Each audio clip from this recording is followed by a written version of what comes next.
Beneath the ruins of Baalbek, in Lebanon's Bekaa Valley, lie stones so enormous they still seem to challenge history itself.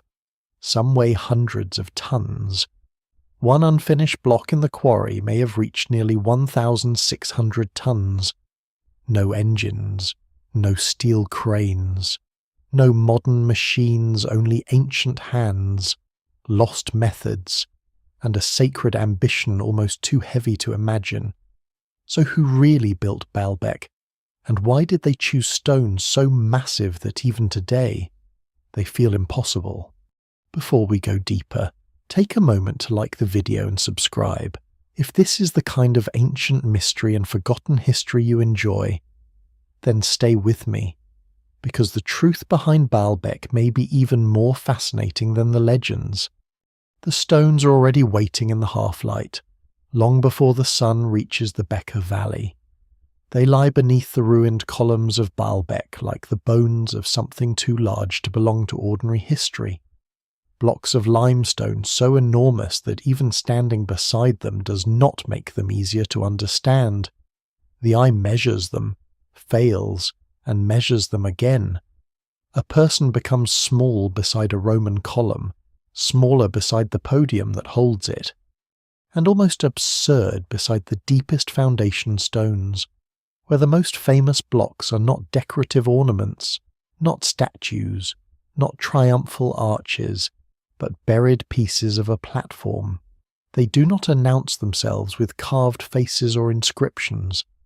They do not explain who ordered them, who cut them, who moved them, or why anyone believed that stones weighing hundreds upon hundreds of tons were the right answer to a problem of faith, architecture, and power.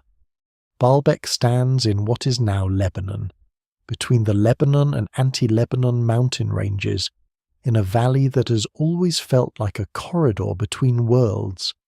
Snow can sit on the high ridges while the plain below holds fields, orchards, and the dust of old roads. In antiquity, this region is not a forgotten edge of civilization. It is a meeting ground, a place where caravan routes, local cults, imperial ambitions, and mountain landscapes press together. Yet the ruin that dominates it seems to exceed even that important setting. Here, the remains of the great temple complex rise with a confidence that borders on defiance. Columns tower above fallen drums, courtyards open where crowds once moved through ritual space. Carved stones sit in silence, their details softened by time, and beneath it all, almost like a secret too heavy to hide completely, are the megaliths that made Baalbek a magnet for archaeologists, engineers, travellers, poets, and far less careful storytellers.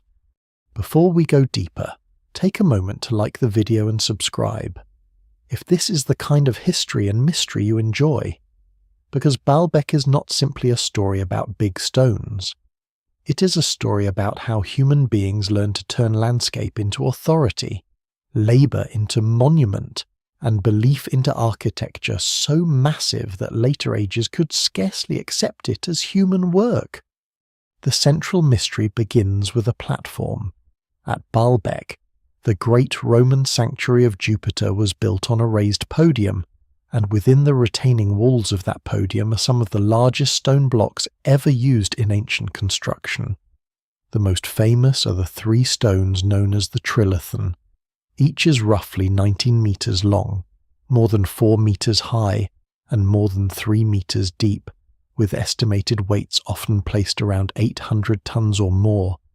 Nearby, in the ancient quarry, lie even larger unfinished blocks, including the so-called Stone of the Pregnant Woman, and another immense stone uncovered below it, sometimes estimated at well over 1,000 tons. Popular retellings often round the mystery into a single number, the 1,600-ton stone mystery. Whether every estimate is exact remains debated, but the point survives any adjustment. These stones are immense, they are real. They're cut from the earth by ancient workers, and at least some of them were moved and set into a monumental structure. That fact alone is enough to unsettle the imagination. Modern machinery can move such loads, but not casually and not without planning, specialized equipment, stable ground, and careful calculation. Ancient builders did not have hydraulic cranes, steel cables, diesel engines, or computer simulations. They had knowledge, muscle, timber, rope, rollers, sledges, ramps, capstans, levers, animal power, and above all, organization. They also had something modern observers often underestimate: time, command, and the ability of states and empires to concentrate human effort at scales that feel almost alien to a world of individual projects and short attention spans. Still, no single explanation fully accounts for every detail. How were the blocks separated cleanly from the quarry bed? How were they dragged without cracking? How was the route prepared? How were they raised or inserted into the wall with such precision? The evidence remains incomplete. And the incompleteness is where the shadow of the mystery begins. It is tempting to imagine the stones first as an engineering puzzle, but that's only part of their meaning. They belong to a sacred place. Baalbek was not a warehouse, not a harbour wall, not a fortress foundation in its original monumental phase. It became one of the most spectacular religious complexes in the Roman East, a sanctuary where imperial Rome met local divine traditions and reworked them into stone. The great temple of Jupiter, with its enormous columns and vast courts, did not rise in isolation. It rose on a site already charged with significance.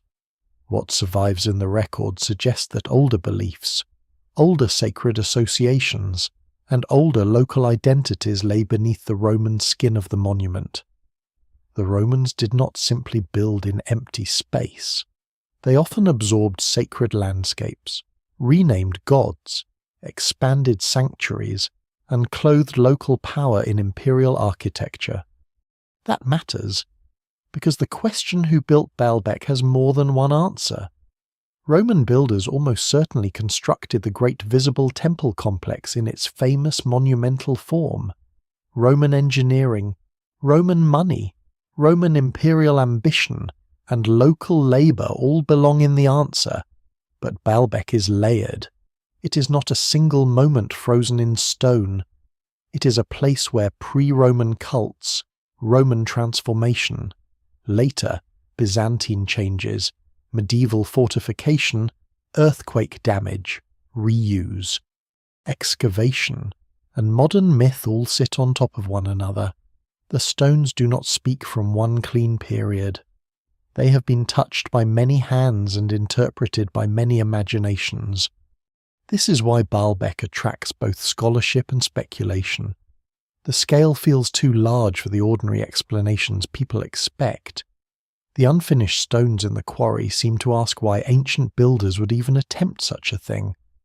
The trilithon, set high in the podium wall, appears almost deliberately placed to provoke disbelief. Travellers in earlier centuries saw the ruins and reached for giants, biblical figures, lost races, or vanished knowledge. Modern fringe theories sometimes replace giants with aliens or impossible lost technologies, but the structure of the claim is often the same. Surely ordinary human beings could not have done this. Archaeology answers more quietly. It points to quarry marks, Roman construction methods, regional stoneworking traditions, tool traces, comparative monuments, and the immense organizing power of ancient empires. Yet even mainstream explanations leave room for humility. Scholars still debate specific construction sequences, dating questions, labor organization, and the practical mechanics of moving the larger stones. That humility is not weakness. It is the honest shape of the evidence. Baalbek does not need to be removed from human history to be astonishing. In fact, it becomes more astonishing when it remains inside human history. A mythic race of giants can move any stone because myth has no cost. An alien machine can solve any problem because it belongs to fantasy. But real quarry workers cutting limestone under the heat of the Bekaa Valley, real supervisors marking lines, real teams hauling rope, real engineers calculating slope and resistance, real officials feeding workers and managing roads, real priests and patrons demanding magnificence from stone that is harder, stranger, and more impressive. It asks us to imagine not magic, but a world in which belief and authority could gather enough human effort to reshape the ground itself. At dawn, the ruins do not reveal all of this at once. They reveal it slowly. First comes the size, then the silence, then the discomfort of scale. The columns of Jupiter stand like remnants of a vanished order, but the megaliths below feel older than the empire that used them, even when the evidence places them within a world of skilled ancient construction. Their surfaces are not polished for admiration. They are structural, almost hidden, yet they have become the heart of the mystery. People come to Baalbek expecting to look upward at temples and columns, but the deepest question pulls the gaze downward, toward the base, toward the stones that hold the ruin up and refuse to become simple. The landscape strengthens the feeling. The Bekaa Valley is broad and exposed, a place where distance is visible. The mountains do not crowd the sight, but they frame it, giving the ruins a stage of natural grandeur. In such a setting, Baalbek seems less like an isolated building and more like an argument made against time. Empires fall, gods are renamed, languages shift, earthquakes crack walls, armies reuse sanctuaries as fortresses, villagers build among fallen stones. Archaeologists clear debris, tourists lift cameras, and still the great blocks remain. They are not untouched, but they are persistent. They outlast the explanations attached to them. So the story begins not with a completed answer, but with a weight of limestone, certainly, measured in tons and debated in estimates, a weight of labour hidden behind every clean edge, a weight of empire, because only certain kinds of societies can command such projects, a weight of faith, because sacred architecture often spends effort far beyond practical need, and a weight of memory, because once the original reasons fade, later generations inherit the monument as a question. Who really built Baalbek? The best answer will not be found in a single name. It will not be one king, one engineer, one vanished people, or one impossible secret.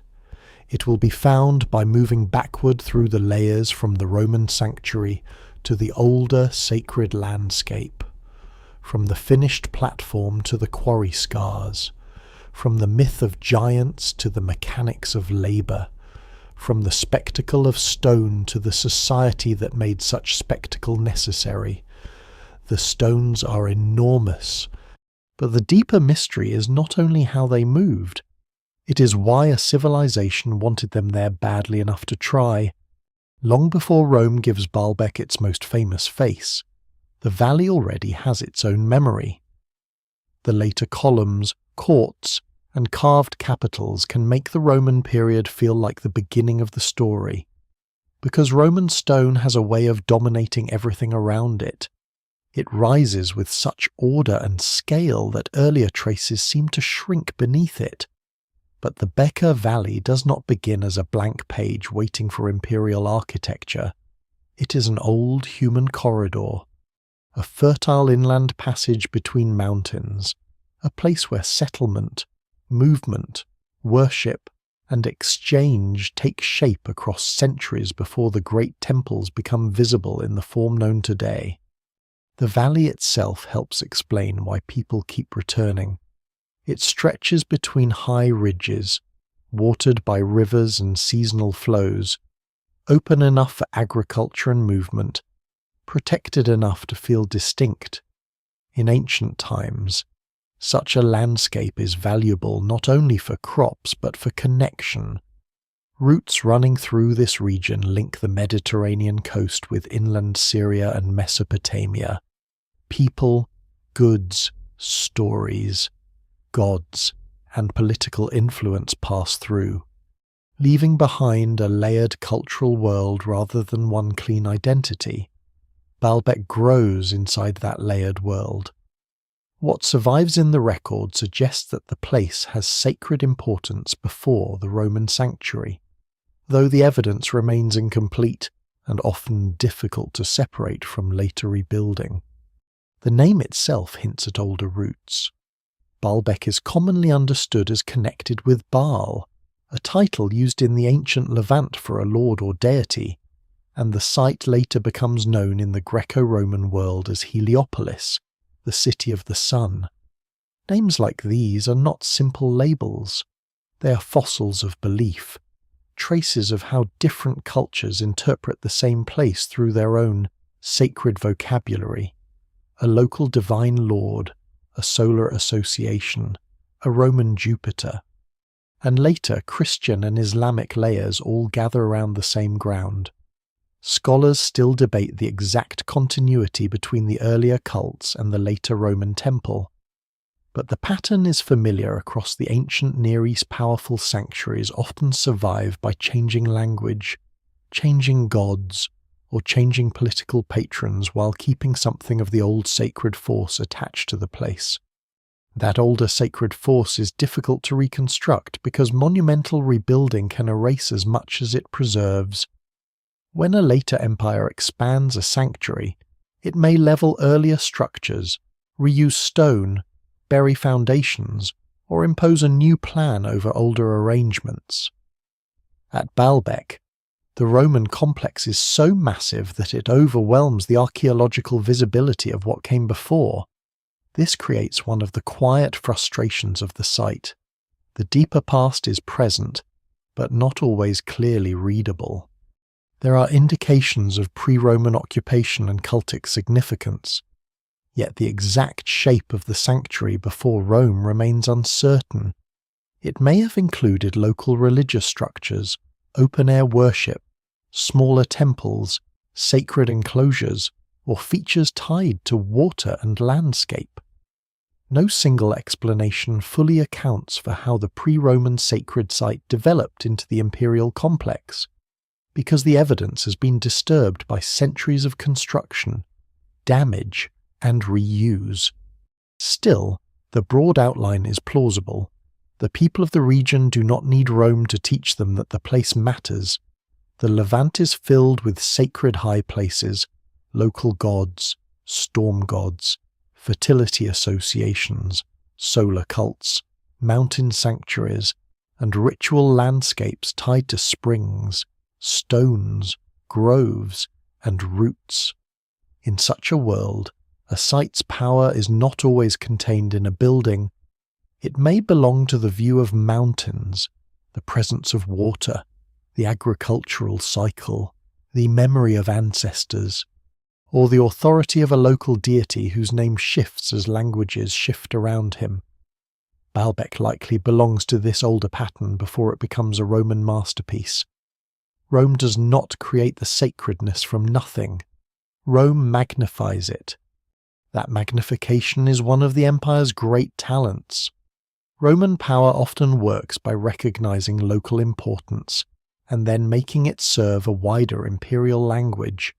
In some places, Rome destroys and replaces.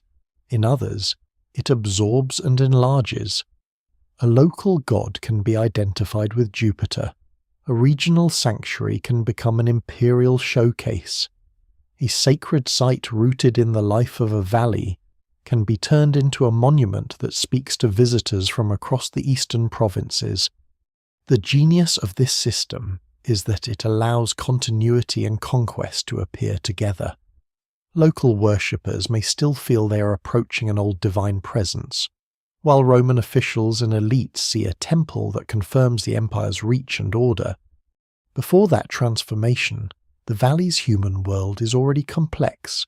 Phoenician cities on the coast, Aramaic-speaking communities inland, Hellenistic rulers after Alexander, local dynasts, merchants, farmers, priests, and soldiers all shape the region in different periods. Baalbek sits within a zone where identities overlap. It is not purely coastal Phoenician, not purely Syrian inland, not purely Greek, and not originally Roman. It belongs to a broader Levantine world where gods travel under new names and sacred places gather layers like sediment. A lesser-known but important detail is that Heliopolis, Baalbek's Greco-Roman name, can mislead modern listeners into imagining a direct copy of Egyptian sun worship. The name suggests solar importance, but the religious reality is more complicated, with local Levantine traditions being translated into Greek and Roman forms rather than simply imported from Egypt. This process of translation matters because later observers often search for a single origin. They want to know whether Baalbek is Phoenician, Roman, Canaanite, Greek, or something older and stranger. The answer resists that simplicity. Ancient sacred sites are rarely pure. They are inherited. A place can begin with one local meaning, acquire another under Hellenistic rule, become monumental under Rome, be reinterpreted under Christianity, and then be fortified and reused in medieval Islamic periods. Each phase can be real without cancelling the others. The stones of Baalbek therefore sit inside a long conversation between cultures, not a single act of creation. This is especially important when thinking about the largest blocks. Popular mystery narratives sometimes imply that because the stones are so large, they must belong to a civilization earlier than Rome and more advanced than anything known. The idea is dramatic, but it outruns the evidence. The presence of an older sacred site does not automatically mean the megalithic podium stones are prehistoric or built by an unknown people. Ancient sanctuaries often contain older sacred traditions beneath later construction, but the physical stones must be judged by quarrying evidence, masonry style, building sequence, tool marks, and context. What survives in the record points most strongly toward the great podium and temple complex being products of Roman period monumental construction, even if they stand on and transform a place revered before Rome. The older mystery is not necessarily that unknown builders made the stones. It is that Rome chose to express power at this older sacred place through construction on a nearly unbelievable scale. The pre-Roman past still changes how the whole story feels. Without it, Baalbek would be merely an imperial project, impressive but less strange. With it, the site becomes something deeper, an ancient sanctuary amplified by empire. The Roman builders are not simply raising a temple where no one had looked before. They are building on inherited gravity. The valley already has roots. The land already feeds communities. The local divine world already has roots. People already know the place. When Rome arrives, it does not have to invent significance. It only has to make that significance visible in stone, enlarge it beyond local memory, and bind it to imperial ambition. One can imagine the pre-Roman sanctuary not as a lost city of impossible machines, but as a more intimate sacred centre, perhaps marked by smaller structures, ritual spaces, and local practices that later masonry has swallowed. Farmers from the valley might have come during seasonal festivals. Travellers may have stopped along the route. Priests may have tended rites whose details are now almost entirely gone. The evidence remains incomplete, but the human pattern is familiar. Sacred places endure because generations teach one another where to go, when to gather, which names to speak, and which powers are believed to dwell close to the earth. By the time Rome looks toward Baalbek, The place already has that kind of memory, and memory is useful to power. An empire does not build colossal sanctuaries only because engineers can. It builds them because they attach imperial order to places where people already feel awe. The older the sacred landscape, the more valuable it becomes as a stage.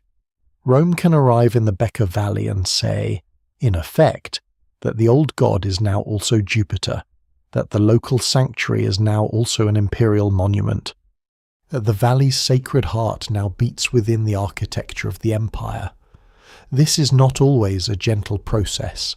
It can bury earlier forms, redirect offerings, and make local traditions serve new masters.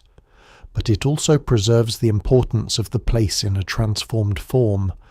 So before the trilithon becomes a puzzle of weight, before the quarry stones become symbols of impossible ambition, before the columns of Jupiter rise against the Lebanese sky, Baalbek is already a site of attraction.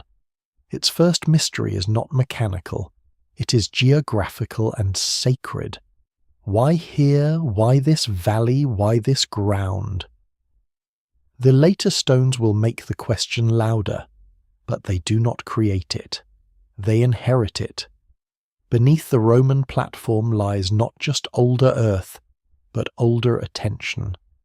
And that may be the most important foundation of all. A sacred place does not become powerful by accident. It gathers meaning slowly, through repeated footsteps, repeated seasons, and repeated acts of belief, until the landscape itself seems to remember what people have done there. Baalbek's later ruins are so grand that they can make sacredness appear as a product of architecture, as if the gods arrived only when the columns rose. But in the ancient world, the order often runs the other way. A place is felt to be charged first, and only later do builders surround that charge with walls, courts, altars, stairways, and stone. The temple is not the beginning of the sacred landscape. It is the visible form of an older attraction. The Bekaa Valley lends itself to that kind of attraction. It is wide, fertile, and framed by mountains, a natural passage where the eye can travel far and still feel contained. In dry lands, water is never only practical, it becomes symbolic. Springs, streams, seasonal flows, and cultivated fields tie survival to the unseen rhythms of weather and earth. For communities living under the pressure of harvests, droughts, storms, and political uncertainty, a sanctuary in such a valley can become a point of negotiation with forces larger than human control. Crops depend on rain, herds depend on pasture, trade depends on safe routes, families depend on continuity. A god who seems to command fertility, storm, sun, or abundance is not an abstract idea. Such a god stands close to hunger, wealth, illness, birth, and survival. This is why the old title Baal matters, even if the exact religious history at the site remains debated. In the ancient Levant, Baal can mean lord, master, or a powerful divine figure connected in different places with storm, fertility, kingship, and local authority. The name is not a single simple identity. It can attach to different local gods, and those gods can be blended, translated, or reinterpreted over time. At Baalbek, later traditions connect the place with the divine triad under Roman names Jupiter, Venus, and Mercury. But behind those names likely stand older local forms, reshaped by centuries of contact. Scholars still debate how directly the Roman Jupiter of Baalbek continues an earlier Baal, and the evidence remains incomplete. But the larger pattern is clear enough. Rome often placed its gods over older divine presences rather than erasing them completely. A sacred high place does not always have to be high in the literal sense. It can be elevated by ritual importance. Baalbek is not perched on an isolated mountaintop like some dramatic altar above the clouds, yet it occupies a commanding position within its valley world. It sits where land, root, water, and visibility combine. The mountains give the site a horizon of power, the valley gives it approach. Travellers moving through the region would not experience Baalbek as a remote ruin, the way visitors do now, but as part of a living geography. Fields, villages, roads, shrines, animals, carts, markets, and ceremonies would all have made the sanctuary feel embedded in daily life. The surprising detail is that sanctuaries like this could function as more than places of worship. They could be economic engines, political stages, storage centres, social meeting points, and markers of identity. Offerings brought wealth, festivals brought crowds, priests held influence, rulers gained legitimacy by honouring the god, merchants benefited from traffic, local elites displayed status by funding repairs, dedications, or expansions. A temple complex might begin with devotion, but devotion in the ancient world is rarely separate from power. It organizes people, it creates calendars, it gathers resources, it makes a place unavoidable. That may help explain why Baalbek could later receive such extreme monumental attention. An ordinary empty field does not easily justify a sanctuary of imperial scale. A place already thick with sacred and regional significance does. The Romans inherited a world in which certain sites already pulled people toward them. When they enlarged Baalbek, they were not simply imposing architecture on passive ground. They were fastening Roman authority to a landscape that had already learned how to command attention. The human experience of approaching such a place would have been slow and physical. There is no sudden cut from ordinary life to sacred spectacle. A traveller might first see the valley opening between mountains, then cultivated land, then the settlement, then the sanctuary precinct rising above the surrounding world. Before the great Roman temple, the view would have been different, perhaps smaller and less formal, but the logic of approach still matters. Sacred sites often use movement to create feeling. One passes from open road to town, from town to enclosure, from enclosure to court, from court to altar, from the everyday into the controlled space of ritual. Every step narrows attention. Every boundary makes the centre feel more powerful. In that sense, Baalbek's later architecture exaggerates an older ritual grammar. The vast courts, raised podiums, monumental stairs, and towering columns do not invent awe. They choreograph it. They turn arrival into submission.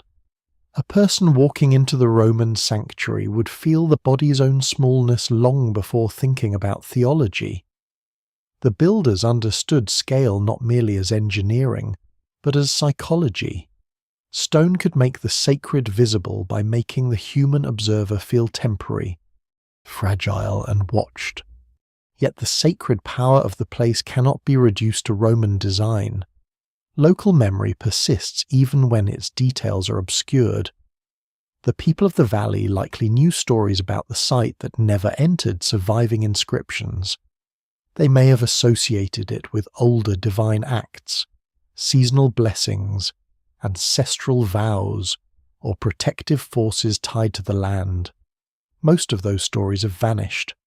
Archaeology can recover walls, pottery, altars, tool marks, inscriptions, and building phases, but it often cannot recover the tone of a prayer or the private fear that brought someone to make an offering. What survives in the record suggests public grandeur. What disappears is the intimate life of belief. That gap matters because it prevents the story from becoming too clean. Modern viewers often ask about Baalbek as if the only mysteries are technical. How much did the stones weigh? How were they moved? What machines were used? Those are good questions, but they sit on top of older ones. What made this place worth monumentalizing? Why did generations accept its sacred importance? Why did later rulers choose to invest here instead of elsewhere? The evidence remains incomplete, but the answer likely lies in the combination of local religion, regional position, and imperial opportunity. Baalbek's location between cultural worlds also makes it especially suited to religious blending. The ancient Near East is not a map of sealed compartments. Gods cross borders with merchants, soldiers, migrants, and rulers. A deity worshipped under one name in one language may be identified with another deity in another language. This does not mean people think all gods are identical in a modern abstract sense. It means ancient religion is flexible, political, and deeply local. A Roman official can call the god Jupiter. A Greek speaker can understand the place through Heliopolis, the city of the sun. A local worshipper may still feel the presence of an older lord of the valley. These meanings can coexist, even when they do not match perfectly. This layered identity gives Baalbek its unusual depth. It is not simply Roman, though Rome gives it monumental form. It is not simply pre-Roman, because the surviving ruins are overwhelmingly shaped by imperial construction. It is not simply local, because the sanctuary eventually speaks in the language of empire. It is a place where meanings accumulate rather than replace one another cleanly. That accumulation is visible in stone, but it begins in belief. The mountains around the valley sharpen the impression. In many ancient cultures, mountains stand close to the divine. They catch storms, hold snow, divide lands, and seem to touch the sky. Even when a sanctuary is built below them, their presence matters. They create a backdrop against which ritual architecture can appear aligned with cosmic order. At Baalbek, the mountains do not need to be named in every surviving text to influence the feeling of the site. They are part of the visual field, part of the environmental drama. The temple rises in a valley that already teaches scale. Water adds another layer. Ancient sanctuaries are often tied to springs, basins, or sacred pools, and Baalbek's wider setting includes water sources that would have made settlement and ritual life possible. Water cleanses, feeds, reflects, and renews. In a region where dryness is never far away, any reliable water has an aura of blessing. The connection between fertility, sun, storm, and abundance is not decorative theology. It is a lived dependence on the natural world. By the time Rome turns toward Baalbek with imperial ambition, the sacred high place has already become a convergence point. Land gives it fertility, roots give it movement, mountains give it drama, water gives it life, local belief gives it depth. Political power sees all of this and recognizes an opportunity. The later temple complex will be vast, but its deepest foundation is not only limestone, it is the accumulated force of people returning again and again to the same place, until the place itself seems to demand a monument equal to its reputation. The stones that will eventually trouble the modern imagination belong to this process. They are not random acts of bigness.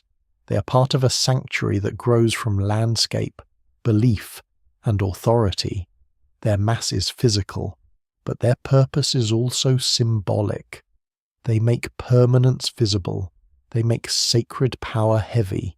They tell anyone approaching that this is not ordinary ground, and even now, after gods have changed names and empires have vanished, that message still works. The ruins continue to make the visitor slow down, look up, look down, and feel that something important once gathered here.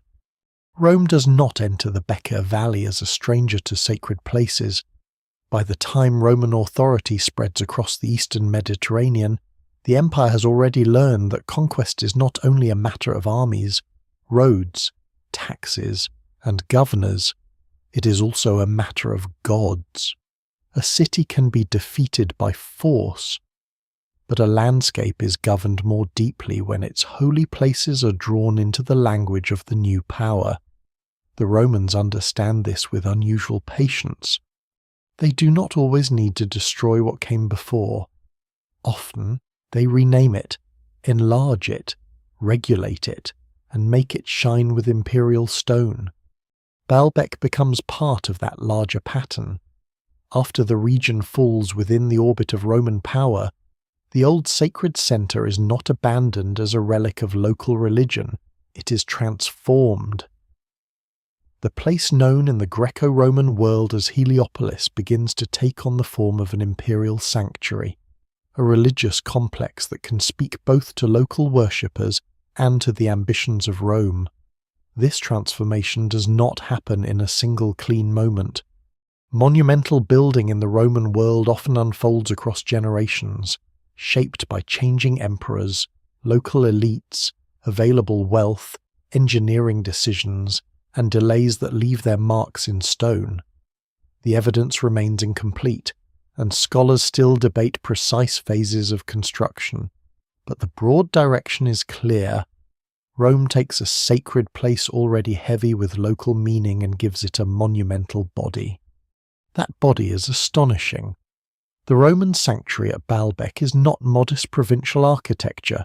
It is one of the grandest temple complexes in the empire's eastern territories, built with a scale that seems to challenge even Rome's own habits of grandeur. The great temple of Jupiter, the temple of Bacchus, the courtyards, stairs, gateways, and platforms all belong to a world in which architecture is a political instrument. Stone does not merely shelter ritual. Stone announces order. It tells the visitor that the empire can command materials, workers, wealth, geometry, and time. It turns local sacred power into a visible extension of imperial authority. The choice of Jupiter is central. Roman Jupiter is the king of gods, the divine figure associated with sovereignty, sky, law, thunder, and the state's highest religious imagination. To identify the principal god of Baalbek with Jupiter is not a neutral translation. It is a statement. The old lord of the place, whatever exact form he held in local worship, is now presented through the empire's supreme divine language. This does not mean local belief disappears overnight. Ancient worshippers often accepted overlapping identities more easily than modern categories allow.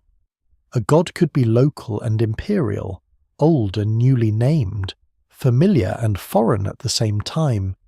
What survives in the record suggests that Baalbek's great divine figure becomes Jupiter Heliopolitanus, a form rooted in the place yet framed by Rome. That kind of religious blending is one of the keys to imperial endurance. The empire is too vast to govern only by uniformity. It stretches across languages, climates, legal traditions, cults, and memories. So Rome often creates unity by allowing difference to survive under Roman forms. A local sanctuary can keep its prestige while becoming part of the imperial religious map. A local elite can honor ancestral gods while displaying loyalty to Rome. A pilgrim can approach a familiar power through unfamiliar architecture. The result is not simple tolerance in the modern sense, but a practical and powerful system of absorption. Baalbek is absorbed, and in being absorbed, it is magnified. The Roman builders who come to Baalbek are not merely placing a temple on old ground. They are reorganizing experience. The sanctuary becomes a sequence of spaces that control movement and emotion. Approaches lead toward monumental entrances. Stairs raise the body upward. Courtyards create anticipation. Columns frame the sky. Altars place sacrifice in public view. The raised platform separates the god's house from ordinary ground. Everything works together to make the visitor feel that divine and imperial order are inseparable. This is architecture as persuasion, and Baalbek is persuasion at a colossal scale. The transformation also reflects the wealth and confidence of the Roman East. Too often, people imagine Roman greatness as something centered only in Italy, radiating outward to passive provinces. But the eastern provinces are rich, urban, old, and culturally powerful. They contain cities with long histories before Rome, wealthy patrons, skilled craftsmen, and deep religious traditions. Monumental architecture in this region is not simply imposed from Rome like a stamp. It emerges from negotiation between imperial authority and local ambition. Local elites may fund parts of complexes, seek status through dedications, and compete for honor by attaching themselves to grand projects. The empire provides the political frame, but local society helps bring the stone to life. This matters for the question of who built Baalbek. The answer is not simply the Romans in the sense of workers shipped from Rome with identical tools and orders. Roman period construction could involve imperial planners, regional engineers, local quarrymen, enslaved labourers, hired workers, soldiers, administrators, priests, and patrons whose names are mostly lost. Some may have spoken Latin, others Greek, Aramaic, or local dialects. Some may have understood the project as service to Jupiter, others as work demanded by authority, others as employment, obligation, or survival. The finished sanctuary looks unified, but the human reality behind it would have been mixed, multilingual, and stratified. A lesser-known detail about such projects is that Roman construction often depended less on miraculous machines than on disciplined process. Surveyors established lines, quarrymen understood stone beds, engineers planned gradients and supports, timber had to be sourced, roads had to be stabilized, food had to reach labor crews, ropes, sledges, capstans, rollers, levers, scaffolding, and earthen ramps all required maintenance and coordination. The monument is therefore not only a triumph of lifting and cutting, it is a triumph of administration. The empire moves stone because it can also move grain, orders, taxes, craftsmen, animals, and fear. Fear should not be forgotten. Monumental architecture can inspire devotion, but it can also rest on coercion. The ancient world is not a world of voluntary public works in the modern sense. Labour could be paid, skilled, proud, and organised, but it could also be compelled, taxed, enslaved, or extracted through obligation. The stones of Baalbek are silent about the hands that moved them.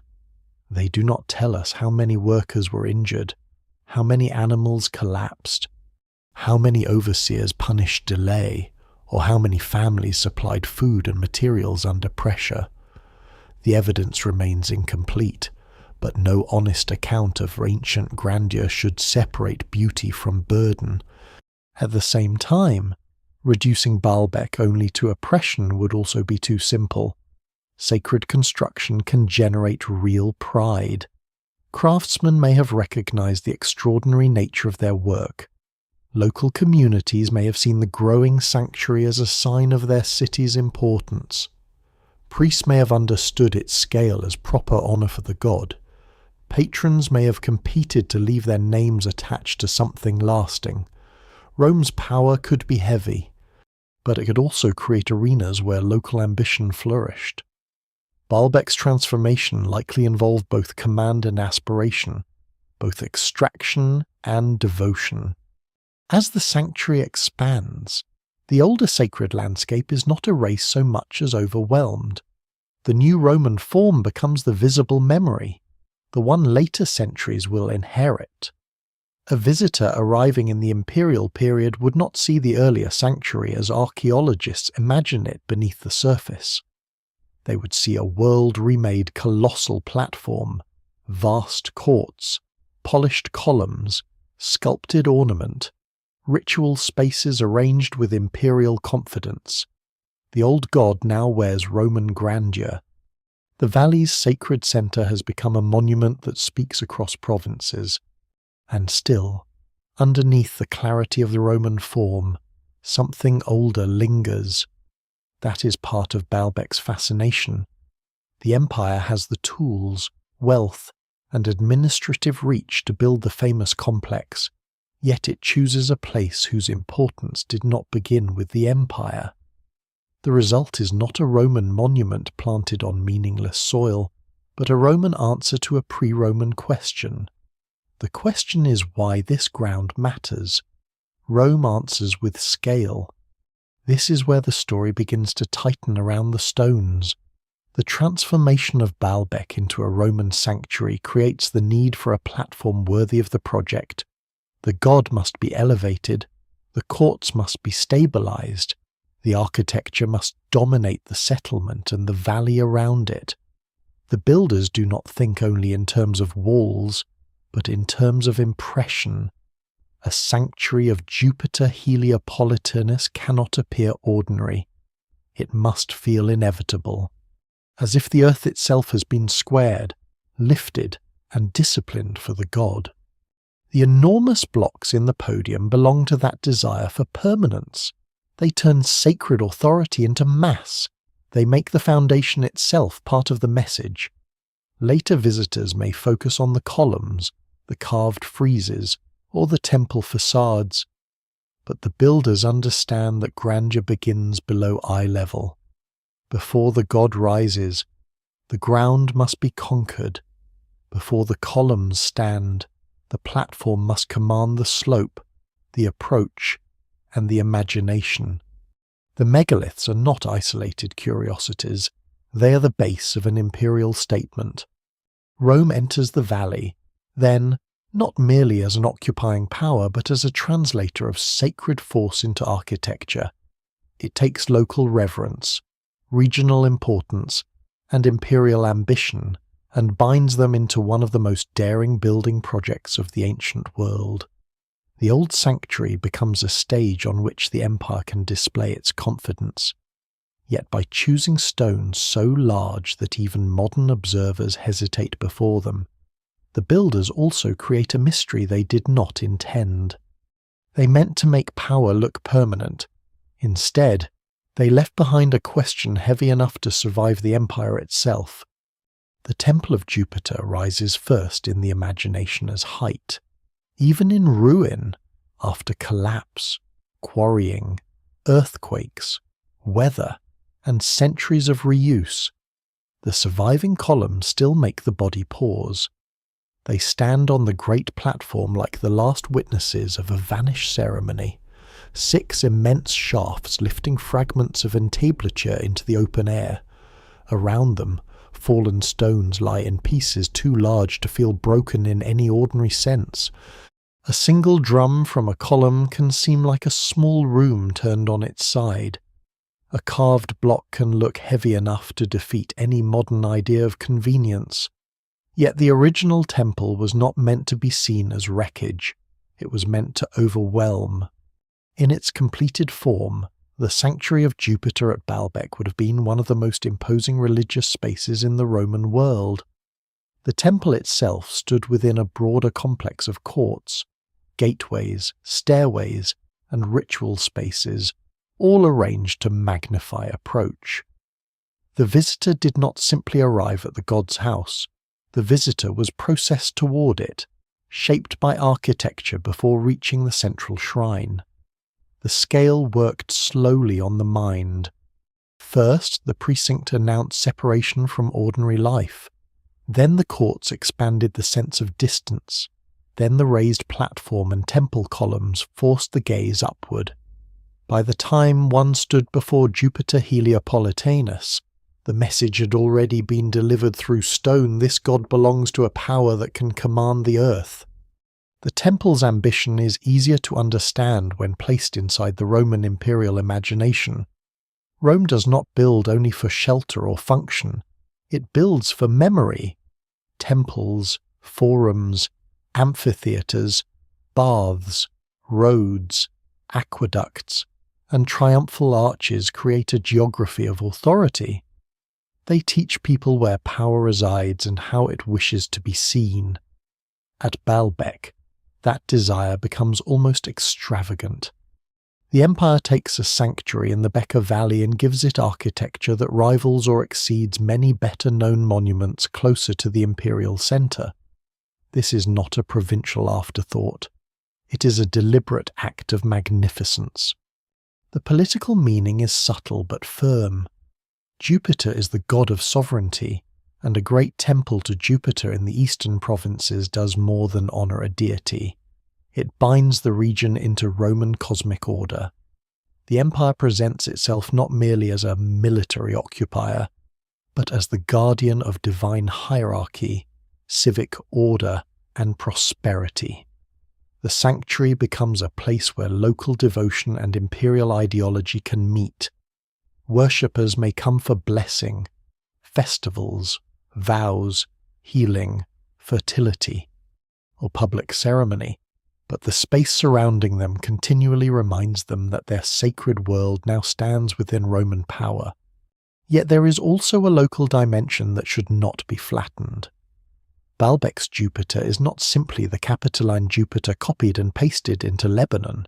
He is Jupiter Heliopolitanus, a place-specific divine figure shaped by older traditions and regional symbolism. His cult image, known from later representations, appears in a distinctive form, often rigid, frontal, and richly symbolic.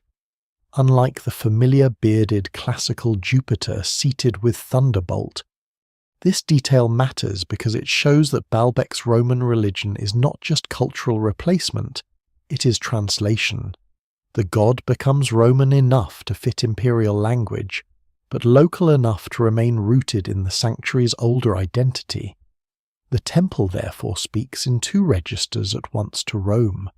It proclaims loyalty and order to the valley. It preserves the aura of an older divine presence under a new name. The architecture follows the same double logic. Roman in technique and ambition, local in setting and sacred inheritance. The sanctuary turns Baalbek into a place where identities overlap.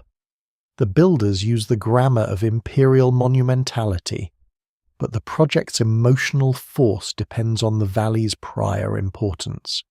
This is one reason the temple becomes so large. Size is not merely vanity. Size resolves attention. If Rome is going to claim the old sacred place, it must do so in a way that seems worthy of the god already believed to dwell there. A small temple would not be enough. The new architecture must feel like revelation, not renovation. The engineering required to create that effect is immense. The raised podium alone demands quarrying, transport, levelling, retaining walls, and careful management of the ground. The temple above requires columns of extraordinary height, carved bases and capitals, architraves, roof structures, paving, stairs, and sculptural programs. Every visible element depends on countless invisible preparations. Before a column can rise, stone must be selected. Before stone can be carved, tools must be sharpened. Before workers can labour, food and water must be provided. Before the platform can stand, the builders must understand the terrain beneath it. Monumental architecture is never just a sequence of spectacular moments. It is a long chain of ordinary tasks performed at extraordinary scale. This is where the mystery of Baalbek becomes more human, not less. It is natural to focus on the final image, gigantic blocks set into walls, columns soaring above the plain, a temple that seems almost too ambitious for its location.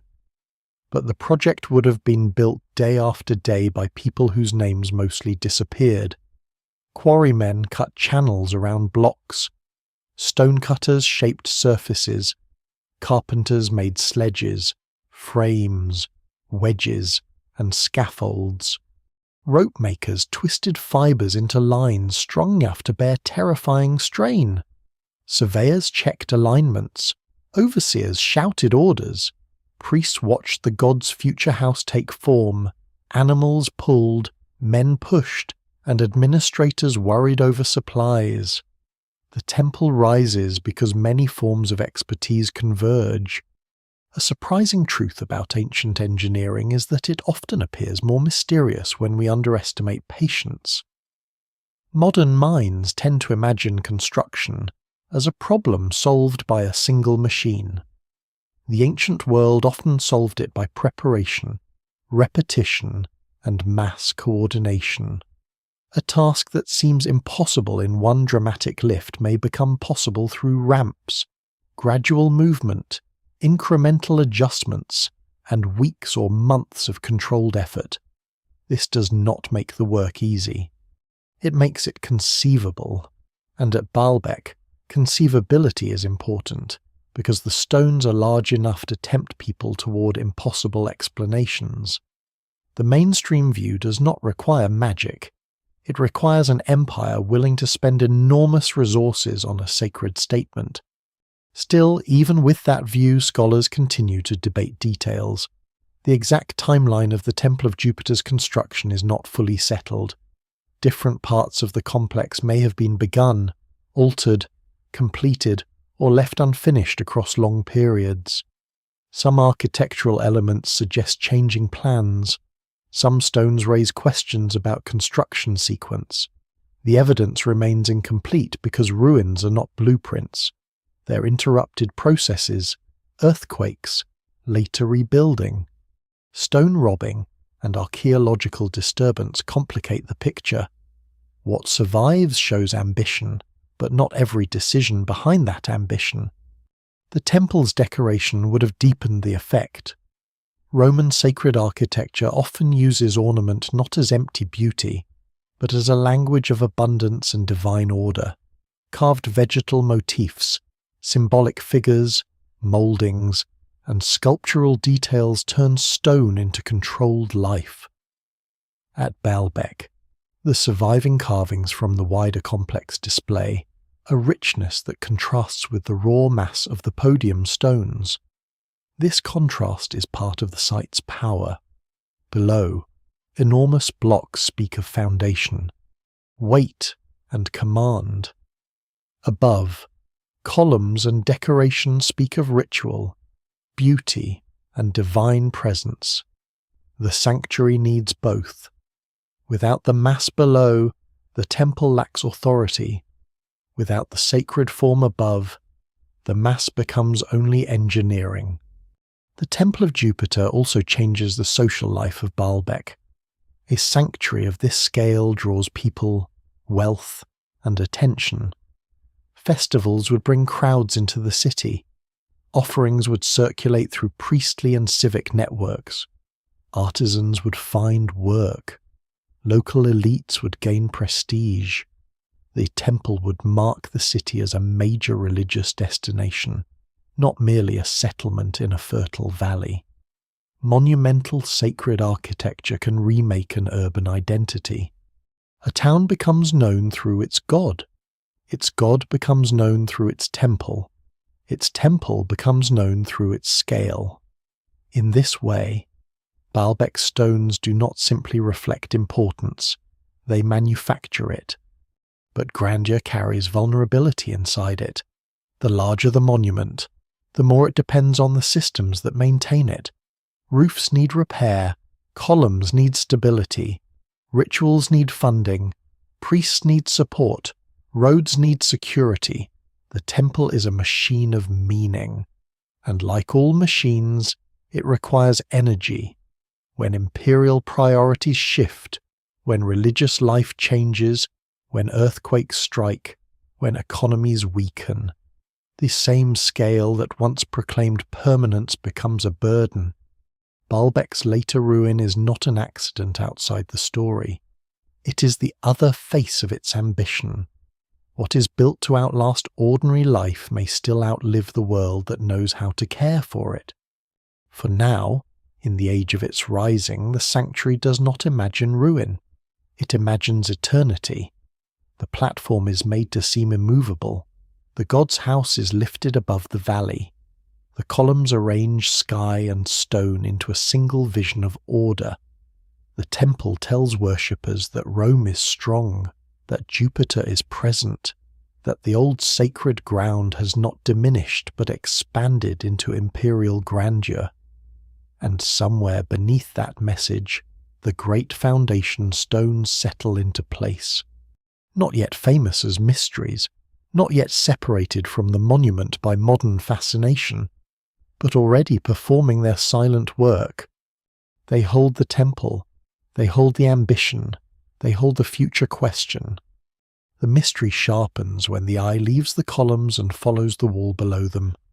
There, in the western retaining wall of the great podium, 3 stones sit in a row with a quietness that almost disguises their enormity.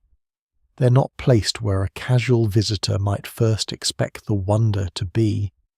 They are not crowning blocks, not statues, not inscriptions, not the visible face of a god.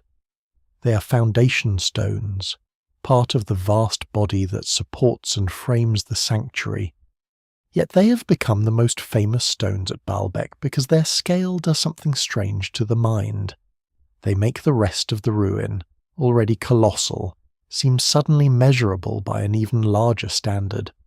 These 3 blocks are known as the trilithon, from words meaning 3 stones, and the name sounds simple compared with the thing itself. Each block is roughly 19 meters long, more than 4 meters high, and more than 3 meters deep. Their estimated weights vary depending on calculation, density, and measurement, but they are commonly placed in the range of hundreds of tons, often around 800 tons each. Even allowing for uncertainty, the scale remains staggering. The stones are larger than most ancient builders ever attempted to use as single masonry units, and unlike the even larger unfinished stones in the quarry, these were actually set into the structure. That is the detail that refuses to fade. It is one thing to cut an immense block and abandon it. It is another to move it, align it, and make it part of a wall. The trilithon does not appear isolated. It belongs to a carefully built retaining system. Beneath and around the great blocks are other large stones, some themselves far beyond ordinary masonry scale. Above them, smaller courses complete the wall. This matters because it reminds us that the trilithon is not a random insertion or a mysterious object placed without context. It is part of a construction project. The blocks were selected, shaped, transported, and fitted into a planned architectural system. The puzzle is not whether ancient builders were involved. The puzzle is why they chose such extreme units, and exactly how they handled them with the tools and methods available. Modern disbelief often begins with a comparison. A person imagines a stone weighing several hundred tons, then imagines ropes, wooden sledges, rollers, levers, earth ramps, and human labour, and the mind resists the connection. The gap feels too wide. But ancient engineering often works precisely in that gap between what one person can imagine and what a disciplined system can accomplish. A single worker cannot move a megalith. 100 workers may not move it safely, but thousands of workers, prepared ground, controlled friction, repeated hauling, mechanical advantage, and administrative patience can change the equation. No single explanation fully accounts for every detail at Baalbek, but the general principle is not impossible. It is difficult, costly, slow, and dangerous, which is different from impossible. Still, the trilithon deserves its reputation because it pushes difficulty to an unusual edge. Many ancient societies used large stones, but most monumental construction relies on smaller blocks arranged in great numbers. That approach is usually easier to quarry, transport, lift, replace, and repair. Baalbek's builders chose a different solution for part of the podium wall: fewer, much larger stones. Such a choice implies confidence, access to suitable limestone, and a strong reason to accept the logistical burden. The exact reason remains debated. Perhaps the enormous blocks stabilized a major retaining wall. Perhaps they reduced the number of joints in a critical section. Perhaps they express symbolic power through mass. Perhaps their use reflects a construction method or sequence not yet fully understood. What survives in the record suggests a mixture of practicality and display, but the balance between those motives is hard to prove. The location of the blocks adds another layer. They are set high in the wall, not at ground level, which raises questions about how they were maneuvered into place. Were they moved along an earthen ramp that brought the working surface up to the required height? Was the surrounding terrain different during construction? Were the blocks dragged into position before other parts of the platform were completed around them? Did builders use a combination of ramps, cribbing, levers, and gradual elevation? These are not questions that can be answered by imagination alone.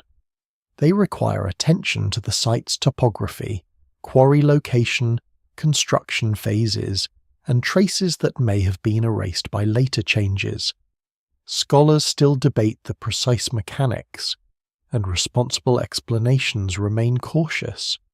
One of the most important facts is that the quarry lies close to the temple complex. The largest stones did not have to travel across continents or even over long distances. They came from nearby limestone beds. This does not make the task easy, but it changes it.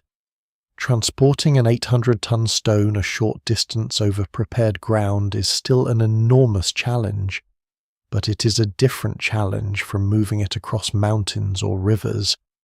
The relative proximity of the quarry is one reason mainstream archaeology sees the feat as within the range of Roman period engineering and organization. The builders did not need unknown technology. They needed a suitable quarry, a manageable route, immense labor, and careful preparation. The stones themselves also remind us that ancient quarrying could be remarkably precise. Cutting a block of that size requires understanding the natural bedding of the limestone. Workers would have opened channels around the intended block, using iron tools, wedges, picks, chisels, and repeated blows. They needed to separate the stone without shattering it, shape its faces enough for fitting, and leave enough material to survive transport stresses. This is not brute force alone. It is skilled knowledge passed through practice. Quarry workers read stone the way sailors read wind or farmers read soil. They know where a seam might help, where a flaw might ruin months of labor, and where a block may break under its own weight. There is a lesser-known kind of suspense hidden in megalithic quarrying. The danger does not end when the stone is freed. In some ways, it begins. A huge block that remains attached to bedrock is stable. Once detached, it becomes a problem of gravity. Every shift matters. Every uneven pull can create stress. Every soft patch of ground can tilt the load. If a block cracks after weeks or months of work, the loss is not just material. It is labor, time, status, and perhaps punishment. The great stones at Baalbek therefore suggest not only ambition but risk management. Their successful placement means that the builders had methods reliable enough to attempt the operation more than once. The trilithon also complicates the familiar idea of Roman architecture as standardized and modular. Roman builders are famous for arches, concrete, roads, aqueducts, brick-faced walls, and repeatable systems. At Baalbek, however, they also engage in a kind of massive stone construction more often associated in popular imagination with Egypt or prehistoric megaliths. This does not make the work non-Roman. It shows the flexibility of Roman engineering. The empire used different methods in different regions, depending on materials, traditions, labor, and local expectations.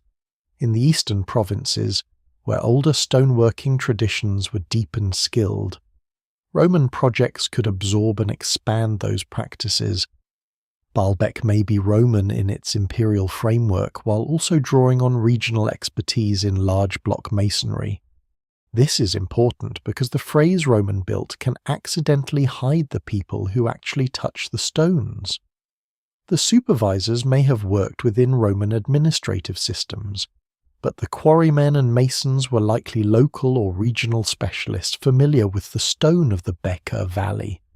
Their skills did not begin when Rome arrived. Empires often take credit for knowledge already present among the people they rule. The great sanctuary may belong to Roman power, but its execution belongs to a wider human network of craftsmen, labourers, engineers, and communities whose names have not survived. The evidence remains incomplete, yet the stones themselves testify to expertise, not mystery in the sense of ignorance. Why, then, do the trilithon stones continue to feel so unsettling? Partly because they sit at the border between explanation and experience. A technical description can say ramp, sledge, capstan, lever, manpower, prepared road, and short transport distance. The words are reasonable. They may even be correct in broad outline, but standing before the stones, the body registers scale faster than the mind registers method. The blocks seem too large for the categories we use. They do not look like things moved by hands. They look like pieces of landscape that somehow changed address. That impression has fed centuries of legend. Giants, lost civilizations, ancient super-science, and modern alien theories all grow in the space between the stone scale and the viewer's disbelief. Yet those explanations often remove the most interesting part of the story. They replace difficult human achievement with effortless fantasy. The real mystery is not whether humans could do it. The strongest evidence suggests they could, and did. The mystery is how far organized human societies were willing to push effort in the service of sacred and imperial meaning, and why certain projects justified costs that seem irrational from a distance. The trilithon problem, then, is not a wall against understanding. It is a doorway into the world that built Baalbek. It forces us to think about quarry beds and sacred authority together, about mathematics and awe together, about local skill and imperial command together. The stones are heavy in more than one sense. They carry the weight of limestone, but also the weight of human coordination, political ambition, religious imagination, and the modern discomfort of not knowing every step. They were not meant to be the mystery.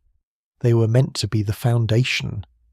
But time has reversed the arrangement. The god's temple has fallen. The rituals have vanished.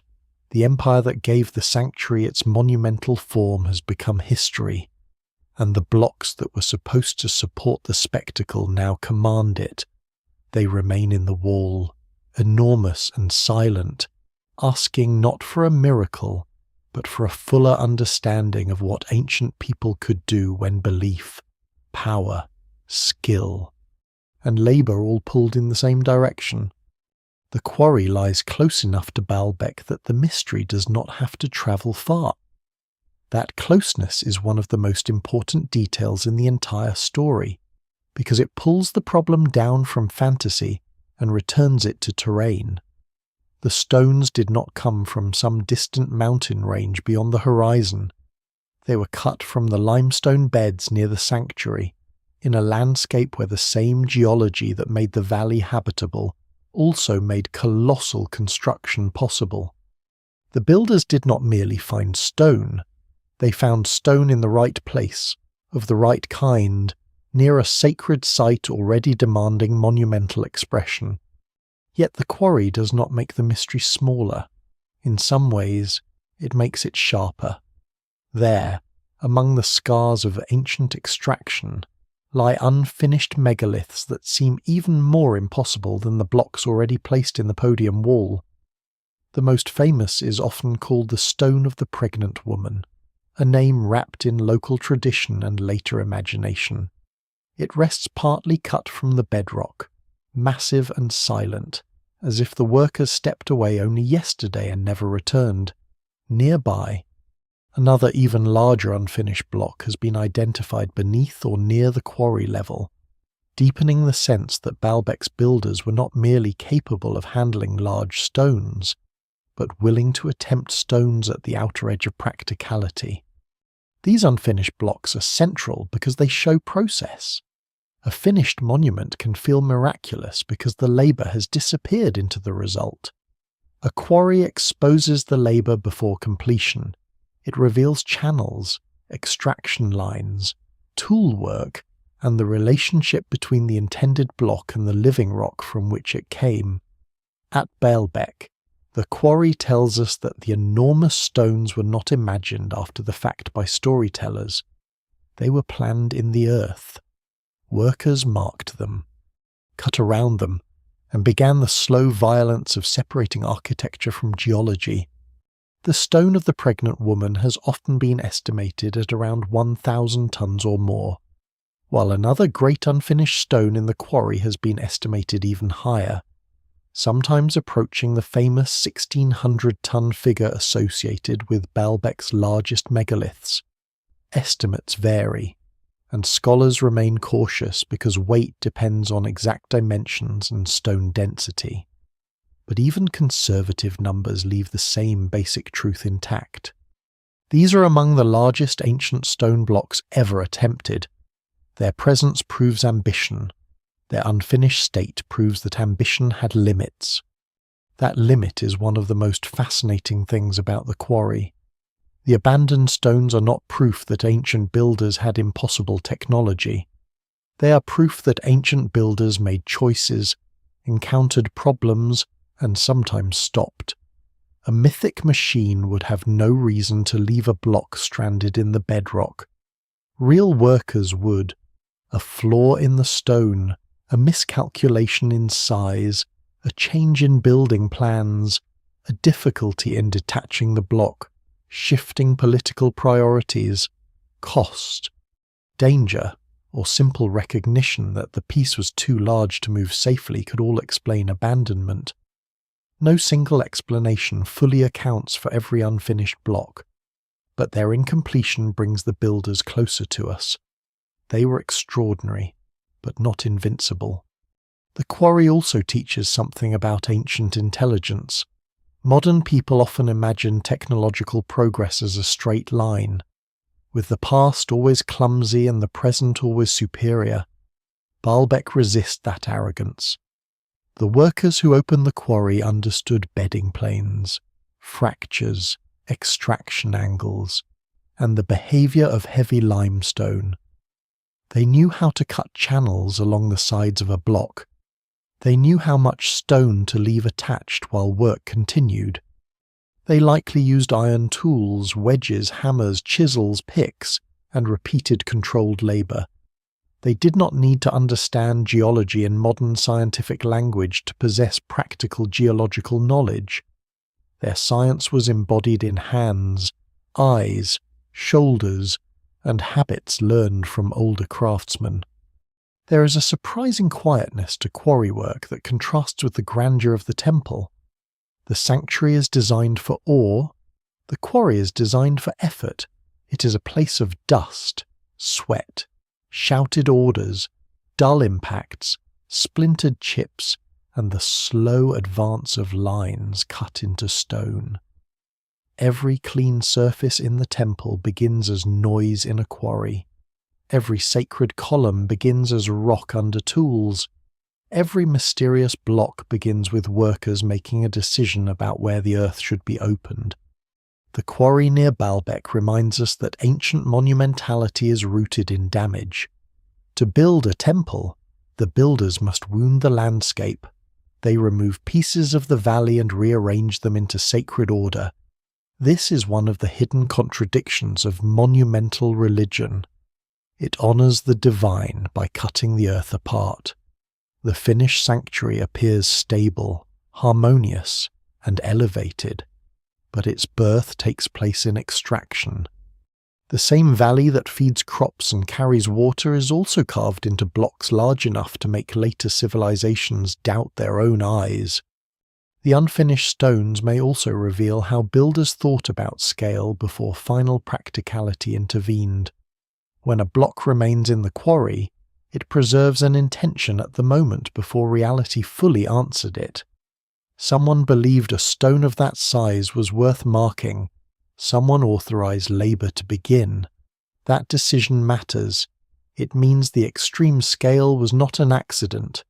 The builders were exploring the limits of what could be cut, moved, or perhaps used. Whether the larger stones were intended for the same podium, for another phase, or for a plan later abandoned remains debated. The evidence remains incomplete, but the quarry shows that Baalbek's builders were not timid. They tested the boundary between architecture and landscape. This boundary is where popular imagination often leaps too far.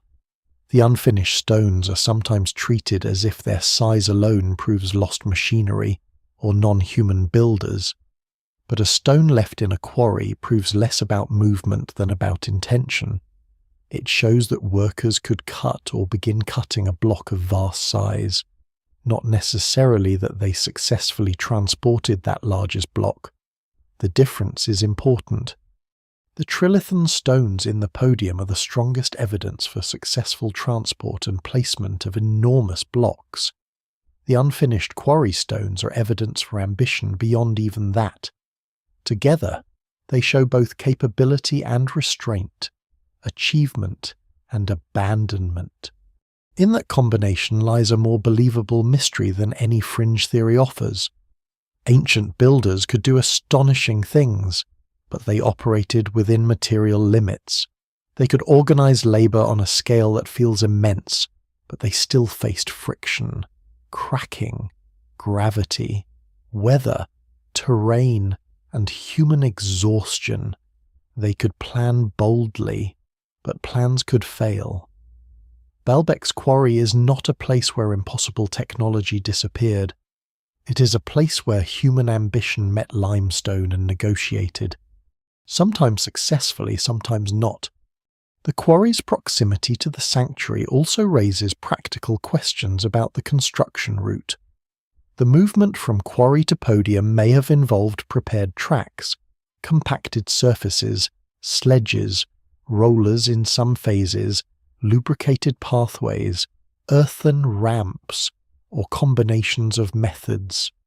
Because the distance is short, the builders could invest heavily in preparing the route. They did not have to solve a long-distance transportation problem. They had to solve a short-distance heavy load problem with extreme care. That distinction matters. A stone weighing hundreds of tons does not become easy because the route is short, but the logistics become more plausible when the source and destination belong to the same construction landscape. The quarry may have functioned almost like an extension of the sanctuary project itself. Workers could see, or at least know, the monument taking shape nearby. The stone was not anonymous material shipped from far away. It belonged visually and geologically to the place. The temple and the quarry were two faces of one operation, one sacred, one industrial. The god's platform rose because the valley gave up its own body in measured pieces. There is something haunting about unfinished work in ancient places. Finished monuments speak of success, even when ruined. Unfinished stones speak of interruption. They preserve a moment when the future was still open. The workers had not yet vanished into history. The temple had not yet become a ruin. The empire had not yet lost its gods. The block was still going to become something. Then, for reasons not fully known, it did not. It remained in the quarry, becoming not a foundation, Not a wall, not a sacred platform, but a question. That question deepens the story of Baalbek because it shows the project's ambition from the underside. The temple above tells us what imperial religion wanted the world to see: order, height, polish, permanence.